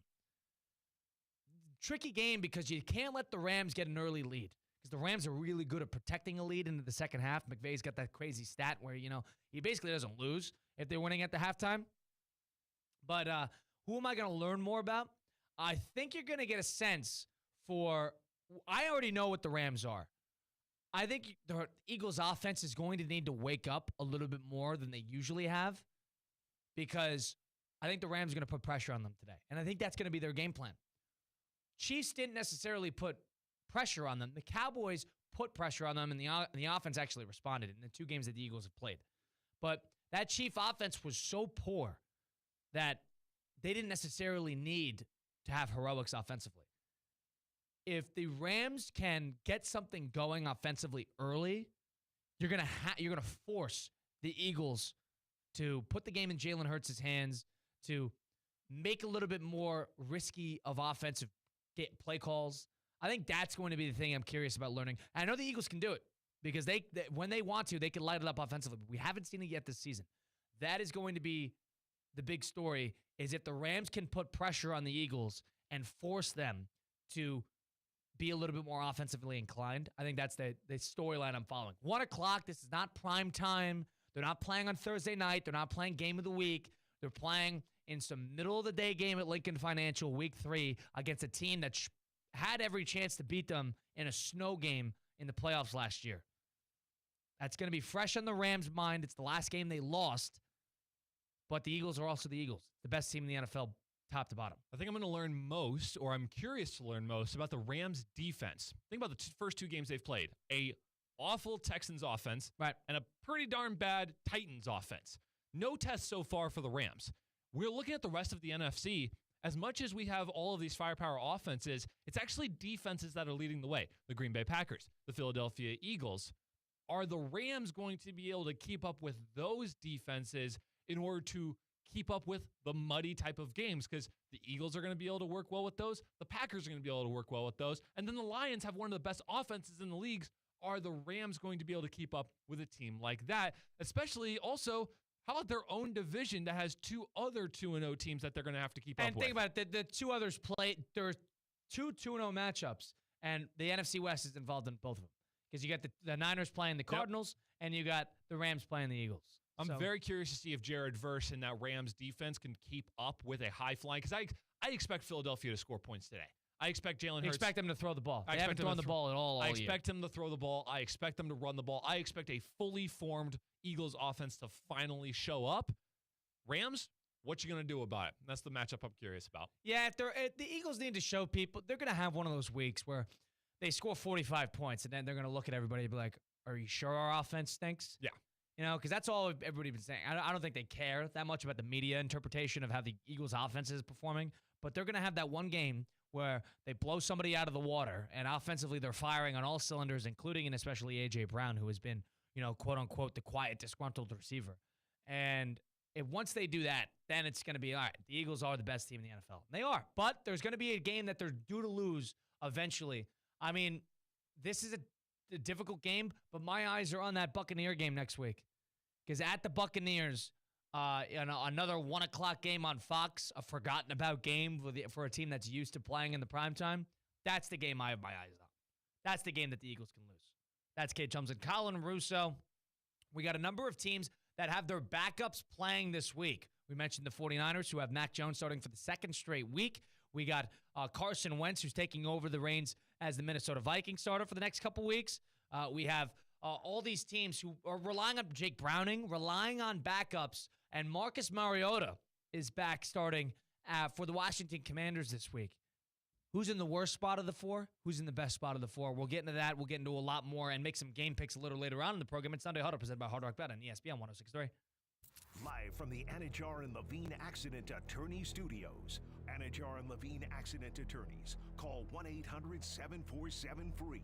This is ESPN 106.3. Hey, it's Theo Dorsey. My favorite time of year is here, football season. And if you're a fan of football, you need to be playing Prize Picks. It's simple to play. Just pick more or less on 2 to 6 player stat projections. Will Saquon Barkley have more or less than 1 rushing touchdown? Will Joe Burrow throw more or less than 2.5 passing touchdowns? If your picks are right, you can cash in. Prize Picks also puts their users first, so all withdrawals are fast and safe and secure. They offer Venmo, Apple Pay, MasterCard, and more for quick and easy deposits into your account all football season. We make decisions every day, but on Prize Picks, being right can get you paid. Download the app today and use code THEOD to get $50 in lineups after you play your first $5 lineup. That's code THEOD to get $50 in lineups after you play your first $5 lineup. Prize Picks. It's good to be right. Hi, this is Scott Smith with Smith Ball Baez and Prather, Florida Injury Lawyers. We are a Florida civil trial law firm that specializes in the areas of personal injury and wrongful death. Our offices are located in Palm Beach Gardens, Boca Raton, and Port St. Lucie. Our lawyers have litigated thousands of matters at the Palm Beach, Martin, St. Lucie, and Indian River County courthouses. Our lawyers, paralegals, and other numerous members of our legal team live in Palm Beach County and Treasure Coast cities and towns such as West Palm Beach, Port St. Lucie, Lake Worth, Palm Beach Gardens, Palm City, Jupiter, and others just like you and your families. We are a statewide recognized law firm, but it is your community and your families that we live and associate with on a daily basis. Our most satisfying achievement is when we know that our legal power has helped a fellow member of our Palm Beach County and Treasure Coast community secure a fair and just huge result. If you've been injured, the lawyers at Smith Ball Baez and Prather will help. Call us at 500-HELP, 500-HELP. With Smith Ball Baez and Prather, help is just a local phone call away. Offices Palm Beach Gardens, Boca Raton, and Port St. Lucie. This is ESPN 1063, a Good Karma Brands radio station. Find official rules for all your favorite ESPN West Palm contests by visiting ESPNWestPalmContests.com. That's ESPNWestPalmContests.com. You're listening to ESPN 1063, the ESPN app, and streaming on your smart speaker. A resort destination beyond compare, yet conveniently close to home. The Breakers Palm Beach offers everything you desire with the service you deserve in a breathtaking oceanfront setting. Immerse yourself in unparalleled seaside glamour and enjoy all the Breakers has to offer as you create lasting memories with those who matter most. The best part, you don't have to travel far to feel worlds away. Visit thebreakers.com or call 1-800-BREAKERS today. Calling all sports fans, grab your MVP card and head to Duffy's where you can catch all of the action. Not an MVP? Sign up for free and start earning rewards today. Duffy's is voted the best sports grill year after year with their award-winning burgers and wings. Don't forget about Duffy's famous 2-for-1 drinks all day, every day. And with over 80 TVs in every location, you'll never miss a minute of the game. Visit Duffy'sMVP.com to learn more. Duffy's, our game is always on. Near left, H2 chip, double drag, goes, halfback balloon, dummy spot call, hard 3. This is Sunday Huddle with Colin Russo, presented by Hard Rock Bet. Got week 3 in the NFL action today. You got Colin Russo and Kate Chumson with you. Sunday Huddle presented by Hard Rock Bet and ESPN 1063. Streaming live on YouTube, Facebook, and Twitter/X at ESPN West Palm. Well, if you want to know what's going on in today's game, let's do our little quick look presented by Jay Zolo and Associates, the leading certified QuickBooks Pro advisor firm. Let's get to it.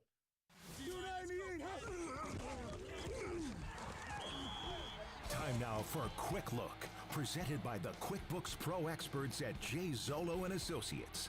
Since 1997, Jay Zolo and Associates has been helping Palm Beach County businesses with their accounting and bookkeeping needs. From expert QuickBooks services to getting your business finances in order, their team has the knowledge and experience to help. Jay Zolo and Associates, that leading certified QuickBooks Pro advisor firm. Take a look at them today, Jay Zolo and Associates. The NFL schedule today, week 3 action. A lot of questions to be answered. Number 1, where do the Minnesota Vikings go from here if Carson Wentz plays well? If Carson Wentz plays very well, can he make that team make a decision at the quarterback position? Because if J.J. McCarthy gets healthy in 2 to 3 weeks, can Carson Wentz make it difficult for them to take J.J. McCarthy and put him back as the starter when he has shown them a grand total of nothing in prime time those first 2 weeks? Shifting on, the battle of the 2-0s, we talked about it a little bit earlier. The Los Angeles Rams and the Philadelphia Eagles are a little bit of a rematch from the divisional round in the NFC last year, where the Rams had them sort of dead to rights in a snow game at Lincoln Financial, but now the weather's going to be a little bit better this time around. Can Philadelphia keep up a little bit offensively? Can they wake up offensively? And can the Los Angeles Rams with that young defense, Matthew Stafford, one of the more sure-handed quarterbacks in the NFL, can they surprise them? They're healthy at the right time. This is going to be a battle of the heavyweights in the NFC. Houston and Jacksonville, of the 0-2 teams that need to win, Houston Texans are at the top of the list. Can the Houston Texans kind of rekindle things offensively, sort of wake up a bit on same thing with the Philadelphia Eagles? And Jacksonville Jaguars coming off a terrible loss against the Cincinnati Bengals. What do Jacksonville, can they maintain that fire against an urgent and desperate Houston Texans 0-2 team? Into the 4 o'clock slate we go. And the Arizona Cardinals and the San Francisco 49ers, another battle of the 2-0s. Can Mac Jones be the operator that Kyle Shanahan needs him to be in Brock Purdy's absence? Can Caleb Williams respond after a 31-point loss to the Dallas Cowboys, or not to the Detroit Lions last week, against the Dallas Cowboys today? Can Dallas, continue to improve defensively after a bad week last week against the New York Giants? Speaking of the New York Giants, we move into the nightcap today on NBC. The nightcap in New York at MetLife Stadium. Two battle of 0-2s. We wouldn't have signed up for this at the beginning of the year, but the Kansas City Chiefs move into New York coming off a loss on the game of the week last week to the Philadelphia Eagles. Patrick Mahomes, are we starting to see the end of a dynasty? Is the castle falling in Kansas City, or can they get back into the win column for their first win basically since that AFC Championship game in January against the Buffalo Bills? Haven't won a real game since then. How about that? Kansas City, haven't seen the win column in just about 9 months. Can that change today on Sunday Night Football against the New York Giants? That was your quick look ahead into a packed Week 3 schedule presented by Jay Zolo and Associates, that leading certified QuickBooks Pro advisor firm. All right, Cade, we talked about it. A couple teams here who don't have their starting quarterback playing. We haven't talked about them too much. It's a team that has sort of been quiet because they played on Thursday Night Football about 10 days ago. The Washington Commanders. And the Washington Commanders had that early game, Week 1, against the New York Giants, where, again, a quiet 20-some-odd victory, 20-point victory, and they played all right. And then they go to Thursday Night Football in Green Bay, and they don't play well at all. And not only do they not play well, Jaden Daniels does not play well at all. He sprains his knee, doesn't practice. Looks like we're going to see Marcus Mariota come in as the backup this week, get Jaden Daniels a little bit of a rest. They're at 1-1. The Dallas Cowboys are also at 1-1. They're taking on the Las Vegas Raiders on a short week, and the Raiders are coming into town also sitting at 1-1. Marcus Mariota, a valuable backup? Yes, no, or do you think that the Washington Commanders are on the cliffside of a very slippery slope? Marcus Mariota is guaranteed to get you one good game out of him, and it happens to be against a team that cannot protect their quarterback whatsoever. 3 interceptions, I believe it was, last week. Not a lot of people can fix that, including Tom Brady. I love the Commanders today to go big over the Raiders. Listen, Ja'Cory Krosky Merritt, that's JCM, we'll just call him that name. The rookie, big fantasy star, has been amazing so far. So Marcus Mariota should be able to get him the ball plenty. Terry McLaurin, Deebo Samuel, the veteran who we weren't sure how much of his legs were left in him, has made some big impactful plays so far, especially in that Giants game. He was a huge factor. I love the Washington Commanders this week. Even though they're without Noah Brown, Jaden Daniels, Austin Eckler for the entire season, I still think there is enough on this team to be able to handle the Las Vegas Raiders at home. The line right now on Hard Rock Bet is only 2.5 for the Commanders. I'm not exactly sure what the books are seeing.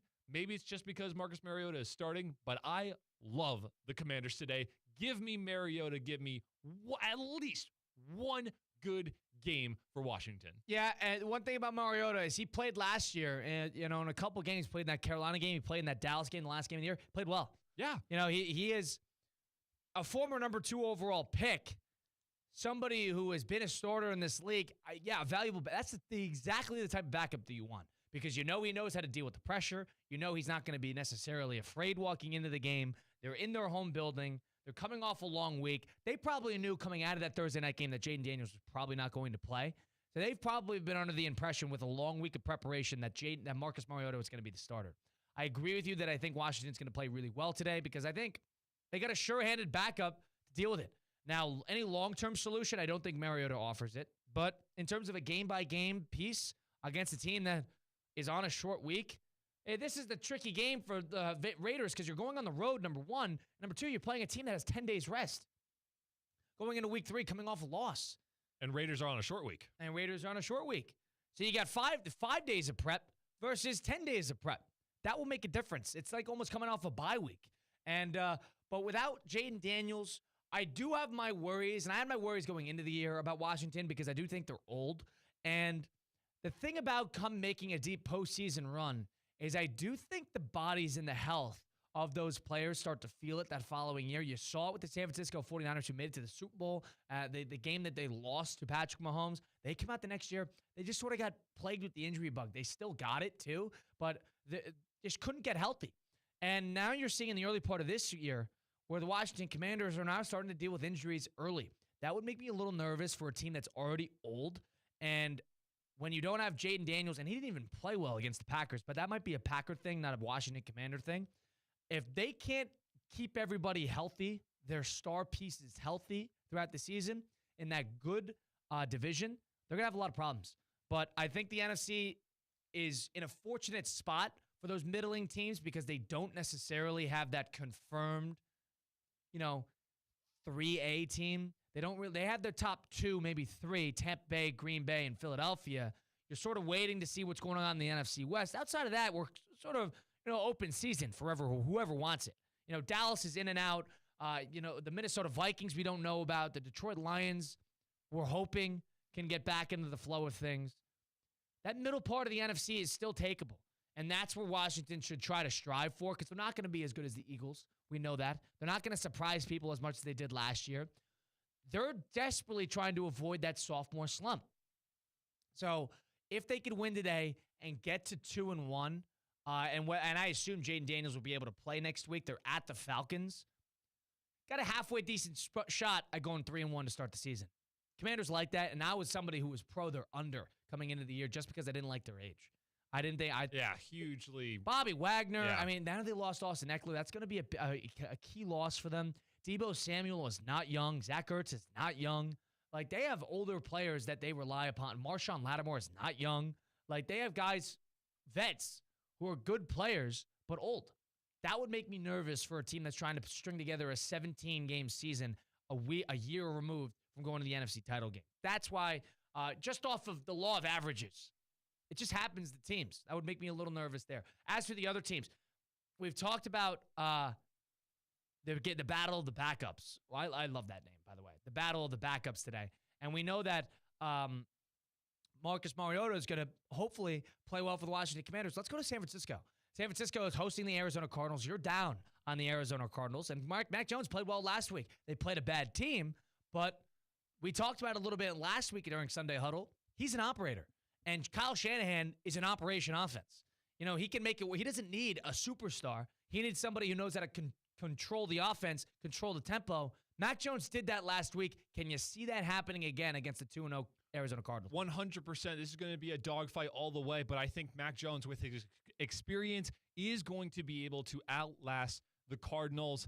They can do it in a variety of ways. I know that George Kittle, I believe, is still out. I'm checking the depth chart right now, but George Kittle, he's on the IR. Yep. Forgot. He's on the IR with a hamstring injury. Yep.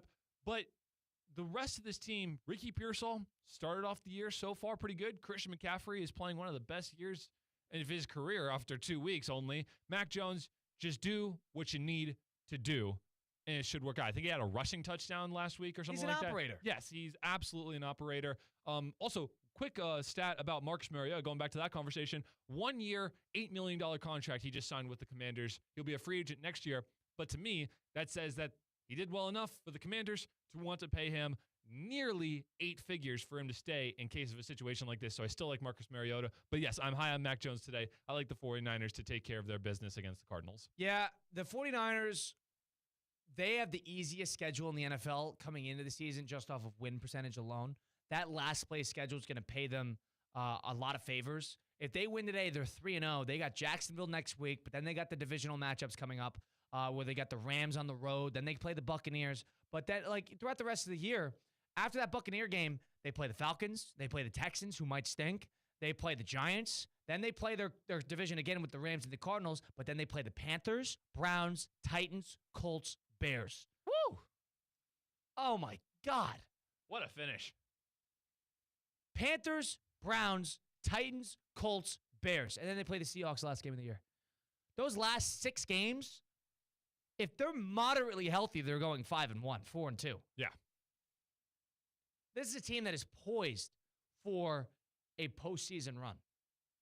At least a postseason appearance. This is take a look at that schedule and then compare it to the Eagles. Compare it to the Giants, another team that finished in last place. Their last 7 games of the year, Cardinals, Panthers, Browns, Titans, Colts, Bears, Seahawks. Wow. You got 5 teams there that might be picking the lottery. That is easy. So if you're the San Francisco 49ers and you could already allot yourself a 3-0 start on top of that, you know you're in a really good spot. Yeah. San Francisco 49ers need to come out of this first 5 games at 3-2. If they start 3-0, they're okay. Yes. They're more than fine. And they got the Jacksonville Jaguars at home next week, who never beat San Francisco. So we'll see what happens there. what we got to do is we got to make some picks. Finally, we'll make some picks against the spread. We'll put together a couple parlays. We'll put some point totals attached to each pick. We'll see what happened last week in some of our picks, including our player props, which I know I hit, by the way. But we'll do that all coming up on the flip side. We will blitz the book. That's Kate Chums and Colin Russo from the City Play Studios in downtown West Palm Beach, taking a time out here on ESPN 106.3. Live from the Anajar and Levine Accident Attorney Studios. Anajar and Levine Accident Attorneys. Call 1-800-747-FREE. This is ESPN 106.3. Does your business leave a lasting impression? Attractive, eye-catching signs help you stand out from the crowd and create a strong brand identity. Our team at Signarama West Palm are experts in helping your business get noticed and get effective signage in front of your potential customers. Our team can turn your blank windows or plain vehicles into money-making branding machines by drawing customers' attention to your business. So if you're looking to leave that lasting impression, call us 561-687-7993 or visit signaramawpb.com. When your team's best players have all been traded and the latest pick is overrated, just raise a glass with a friend or two and tell them more, tell them more, tell them more do. May your team be great and your picks be true, and if it falls apart, you'll know what to do. Just raise a glass with a fan or two and tell them more, tell them more, tell them more do. It's a crazy world, so what do? You tell them more, tell them more, tell them more do. Hey! Tullamore Dew Irish Whiskey, imported by William Grant & Sons, Inc. Overheard at the Hard Rock Bet Party. How'd you get your money so quick? Hard Rock Bet's got lightning fast withdrawals. Almost as fast as Dale Jr. valeting cars at this party. Man, he's fast. Hard Rock Bet's fast withdrawals have given me new motivation. Tips are appreciated. Hard Rock Bet Sportsbook. Roll with us. New players bet $5, get $150 in bonus bets if you win. Payable in bonus bets, not a cash offer. Offered by the Seminole Tribe of Florida. Must be 21 and up and physically present in Florida to wager. Terms and conditions apply. Concerned about gambling? Please call 1-888-ADMIT-IT. To help those who want to be helped, but may not be able to afford it. That's what PGA Tour winner Grayson Murray had envisioned for a foundation before he sadly took his own life at just 30 years old. His parents channeled their grief into creating the Grayson Murray Foundation, carrying out his vision to help those struggling with mental health and addiction. To donate and learn more, visit GraysonMurrayFoundation.com. Pig Beach Barbecue on 2400 South Dixie Highway is ready for football season. With the best video walls, big screen TVs, and audio system in South Florida, it's the best place to watch all the games. Enjoy all their incredible barbecue, burgers, signature sandwiches, beers, and cocktails as you cheer on your favorite team. And with the NFL Sunday Ticket, you can be sure they will always have on the game you want to see. Let's kick off this football season right at Pig Beach Barbecue on 2400 South Dixie Highway. At St. Lucie Battery and Tire, batteries came before tires. We've been selling and servicing all types of batteries for over 50 years. So when you need a battery for nearly anything, we have it, as well as the fast professional installation you need. We carry premium batteries for all your needs: automotive, commercial, marine, RV, and specialty. We also offer delivery and on-site installation, serving our customers quality products for over 50 years in the home of honest, reliable service. Go to slbt.com and book your next appointment.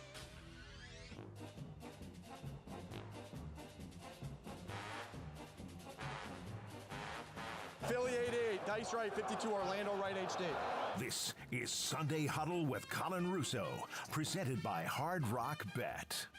Sunday Huddle presented by Hard Rock Bet, ESPN 106.3. Get Colin Russo and Cade Chumson from the City Play Studios. A 2-hour edition today, leading you up until Week 3 action on the NFL slate, kicking off in just over an hour. If you miss any of this show, you miss any of the other local programming that we have, guess what? We got the app now. The ESPN South Florida app is available on the App Store, free to download.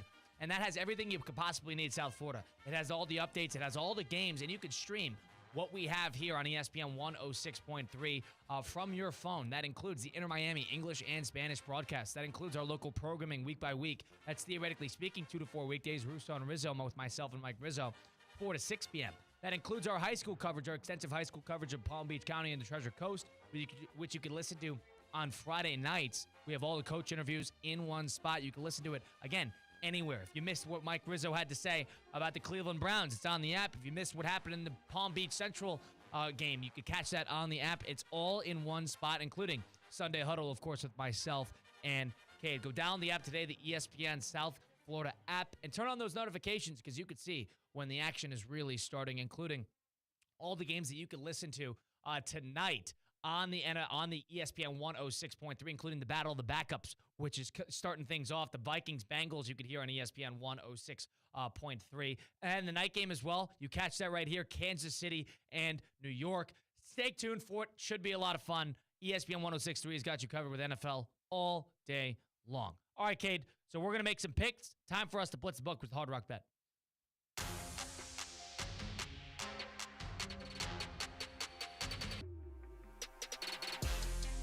What's the book presented by Hard Rock Bet? How this works is Cade and I are going to make 4 picks apiece. We're going to take 3 against the game spreads on the Hard Rock Bet app, and we are going to take 1 player prop.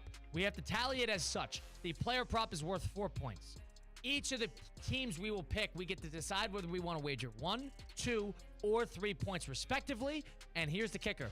We draft it. So we have to take our pick whenever we want, and the other one cannot touch it once it is drafted. We go 1-1, 2-2, 3-3, and finishing off with our player prop. Cade, what happened last week? What happened last week is we did pretty good. You got 2 of your 4 picks for a total of 6 points. Your player prop, you are absolutely correct. Bijan went off. You had him in the over for yards. You had 6 points. I went 4 for 4. I'm at 10 points on the year. Absolutely. Thank you very much. I was very upset you took that Cowboys pick, -5 against the Giants. It burned me. Turned out to burn you. I took the 49ers and cashed in. So I'm at 10 points. You're at 6 points headed into week 2. All right, so that means you're going to pick first. We do just 1, 2, 2, 2, 3, 3. Cade, why don't you start us off? Let's go to Tampa Bay. I will take the Bucks -6.5 against the New York Jets. Jets starting another backup we didn't even talk about. Tyrod Taylor. Yep. Starting for the New York Jets today. A little bit of bad blood between him and Baker Mayfield after Baker took his spot when they were both with the Cleveland Browns. And I think Baker, still a few injuries for Tampa, shouldn't be too much of a problem at home. Bucks, their season opener today. They had their first 2 games on the road. I like the Bucks to win big today. I'm going to take the Packers today against the Browns, -7.5. Packers are coming off a long week. They're the most impressive team in the NFL. This has trap game written all over it, especially being in Cleveland.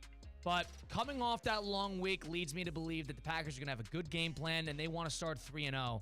They want to establish themselves as a heavyweight of the NFC. I don't think that trap game is coming this early. I think they will cover, and I think they will win easily. That is the Packers -7.5. I don't mind that game whatsoever. Go to Washington. Give me the Commanders -2.5 against the Raiders. I said I like Marcus Mariota earlier in the programming, and I'm ready to put the money where my mouth is. 2.5 for the Commanders at home. I'm going to take Kansas City today, -6 against the Giants on Sunday Night Football. I got 2 big spreads to open things up and 2 big favorites. I think Kansas City, the battle of the 0-2s. I'm pro-Giants. I actually think Brian Dable is a halfway decent coach. I think they're handling things right with getting Russell Wilson as being sort of the placeholder until Jackson Dart is ready. I like Kansas City today to take out their frustration on New York. New York came out with their honeymoon game last week. They lost emphatically. I know it's at home. Kansas City is going to beat this team. I might be wrong. It might be ugly, but I do think it will be an easy one because they need it for their spirit. That's my 2-pointer pick. Cade, what's your 3-pointer? We will keep the trend of going with the favorites. Give me Indianapolis -4.5 against the Tennessee Titans. I know Indianapolis, I said it earlier, they're going to be coming back down to earth. They're not as good as an undefeated team for this long, but it just so happens that they're playing the worst team in their division this week. Jonathan Taylor is on fire right now. They still have yet to punt the ball. I think in Tennessee won't matter that much. -4.5 for the Colts. Yeah, this is going to be an interesting game because the Titans, they're learning. Everybody knew that they weren't going to win any games. They don't have the talent. Brian Callahan hasn't won any games since he's basically been there. But, that game could be closer than people will give them credit for. But the Colts, I think, are good. Indiana Jones, I'm signed up. I'm on the train. I'm on the bandwagon. I'm not in the bandwagon. It's the division rival. But, for the story, I do like Daniel Jones. I do think he's been given a bad rap in the NFL. He signed a good contract. Who wouldn't? He won a playoff game. The Giants probably should have signed him at that point. They got burned that he didn't. He played the best game of his career and the most important game of his career. That doesn't happen every day. But it's good that he's sort of found a little home, at least through 2 weeks. in Indianapolis. My 3-pointer today is going to be San Francisco against the Arizona Cardinals, -1.5. It's closer than I anticipated it to be, but I agree. San Francisco has got an easy schedule. Arizona does not necessarily need the game. They're not going to play desperate today. The 0-2 teams do scare me, but I don't necessarily think that Arizona is going to be able to keep up with them. I think Arizona was very fortunate that the Carolina Panthers did not rumble back in the second half last week, and the Arizona Cardinals have not played anybody with the caliber of athlete that the San Francisco 49ers have. I'm going to take San Francisco to win with Mac Jones being the operator once again. That will be my 3-pointer pick today. Interesting how that line has moved already since we got on the air. It started at -2. It's already down to -1.5. So a lot of money going to the Arizona side, which I can kind of understand. Their offense has played well, but they haven't played a defense nearly as well Take it San Francisco, as San Francisco. Yep, I like that pick a lot. Going to a player prop, I don't want to even touch the line of the Jacksonville Jaguars-Houston Texans game, but I think I know who's going to be doing what they do best, and that is Danielle Hunter of the Texans front seven. Get him a sack today. Over 0.5 sacks is plus 115. With these player props, they have to be plus money. Danielle Hunter, he got himself a sack last week on Baker Mayfield against the Tampa Bay Buccaneers. I think he does it again today against the Jacksonville Jaguars and Trevor Lawrence at some point. Danielle Hunter with at least one sack in the game against Jacksonville, plus 115. How about that? And the Jacksonville Jaguars have been very good at protecting Lawrence this year, but that's a great pass rush. I think the defensive mindset is going to be pressure, pressure, pressure, pressure. So whether or not it's with just the 4 linemen or on an all-out blitz, I think they get to him at some point today. Here's another interesting one. I don't love doing this because you only get a couple opportunities for it to cash a couple times a game. The Indianapolis Colts against the Titans today, Daniel Jones to score an anytime touchdown. It is plus 195. Oh, so he has to rush it. He has to rush it. Okay. Rush it or catch it. You never know. But he can't throw the touchdown. It has to be one on the ground. Daniel Jones is very underrated on the ground. Always has been. I'm betting on them to get a goal line something with Daniel Jones and a rushing touchdown for him, plus 195 against the Titans today. That is going to be my player prop. That's the 4-pointer. So the record right now is 10-6. 10-6. You got your 4 and your 2 last week. I got all 4 of mine. Puka Nacua, I had going anytime touchdown. How about a 45-yard rushing touchdown last week to cash that out? And I was looking at his receptions, but it's like 7 receptions. I'm not rooting for this guy to get 8 receptions on Cooper DeJean and Quinyon Mitchell. Yeah, exactly. Okay. I'll pass there. All right, that closes out our Hard Rock Bet Blitz the Book. Cade, let's do a final score prediction between our teams as we close things out. Score prediction between the Jacksonville Jaguars and the Houston Texans is going to be what? Okay, so I think the Jacksonville Jaguars are going to get a ton of field goals plus 2 touchdowns. So I'll say Jacksonville will win this 20-17. So a close back and forth, or no? It could be a back and forth. Yeah, I can see that. And I think Jacksonville, here's what's going to happen. Jacksonville will get more scoring opportunities. They will get into Houston's territory more often than Houston will. So I think this will be a 1 or 2 field goal type game. I think this is going to be like a 21-20. Yeah, exactly. 21-20 Texans win. That would be my prediction. Wow. Jacksonville scores above 24. I think they win. I don't think they'll be able to do it. Yeah, and that's me on a waiver saying that, on a whim, 55-45, but I don't trust Jacksonville to win a game like this. They never do. They never win an important game. Well, against Houston, that's for sure. When's the last time Jacksonville? They got swept last year. They won one of the 2 the year before that in 2023 when Jacksonville was good. Yeah. And then now they weren't good. So, that's what happens. But all right, yeah, a low-scoring affair. We're expecting an ugly affair. That should be a good 1 o'clock slate. Do you anticipate? How about this? Let's flip this. Do you anticipate the New York Giants to show a little guts tonight against the Kansas City Chiefs? They will. Defensively, they definitely will. Listen, their front 4, if they're not as good as anybody in the NFL. If they're not having penalties killed them last week. What was killed it? Them. Something like it was 14 or 17. Something. And 4 of them were on one player. Yeah. And then 4 of them were on one play. You remember that one too? Yes. So I think the defense will show up. I think this is actually going to be another ugly low-scoring affair, like a 21-17 similar score. I think this will be very similar. And the Chiefs similar. love playing games like that. They won 16-1 playing like that last week. I think you're very bold taking Chiefs -6. I think this is going to be a gritty battle. This will not be a shootout whatsoever. And I think the grittiness will favor Kansas City ultimately, but for the line, I'm not necessarily seeing it too I got to much. stick to my guns because I am. Oh, and I know the Giants are also 0-2. They were a different 0-2. That was an expected 0-2. For a playoff contending team to be 0-2, that's why I'm nervous about Houston. A playoff contention preseason team with those expectations, 0-2 is the most dangerous spot you could possibly be in if you're playing that team because they need the game. They absolutely need the game, bar none. This is a Super Bowl for them. I think Kansas City is walking into a night game in an opposing environment in New York where it's probably going to be rowdy and hostile. They don't play there all the time. And they're coming off a loss at 0-2 thinking, if we don't win this game, we're going to have a really bad uphill battle just to get back into contention because our division is really good. Because after the Giants, who do they got? The Ravens. So you're in danger of falling to 0-4 if for some reason the Giants can hang around today and surprise you. They need this game. Yeah. That would make me very nervous. The 0-2 team is very dangerous, especially the playoff contending. Who do you think wins the battle of the backups? I think Carson Wentz is going to give Kevin O'Connell a very hard decision when J.J. McCarthy I completely agree with you. Because all of a sudden, if they win, now what? And the fan is going to say, keep him on the bench. We got 20 seconds left. Aaron Jones out. A lot more pressure on Carson Wentz to actually get the job done in the backfield. Throw the ball. We're going to need to see the 2017 Carson Wentz or whatever the year it was when he was great. That's Kate Chums. Appreciate him keeping us up over the air. If you missed any of it, listen to Sunday Huddle, Apple, Spotify, wherever you get your podcasts. As Colin Russo sends you off into Week 3. Catch our local programming through the week. Enjoy football. Enjoy Sunday. ESPN 106.3. The preceding program was paid for in full by Hard Rock Bet. Advice and opinions expressed during this program were solely those of the guests or hosts of this program and not of ESPN 106.3.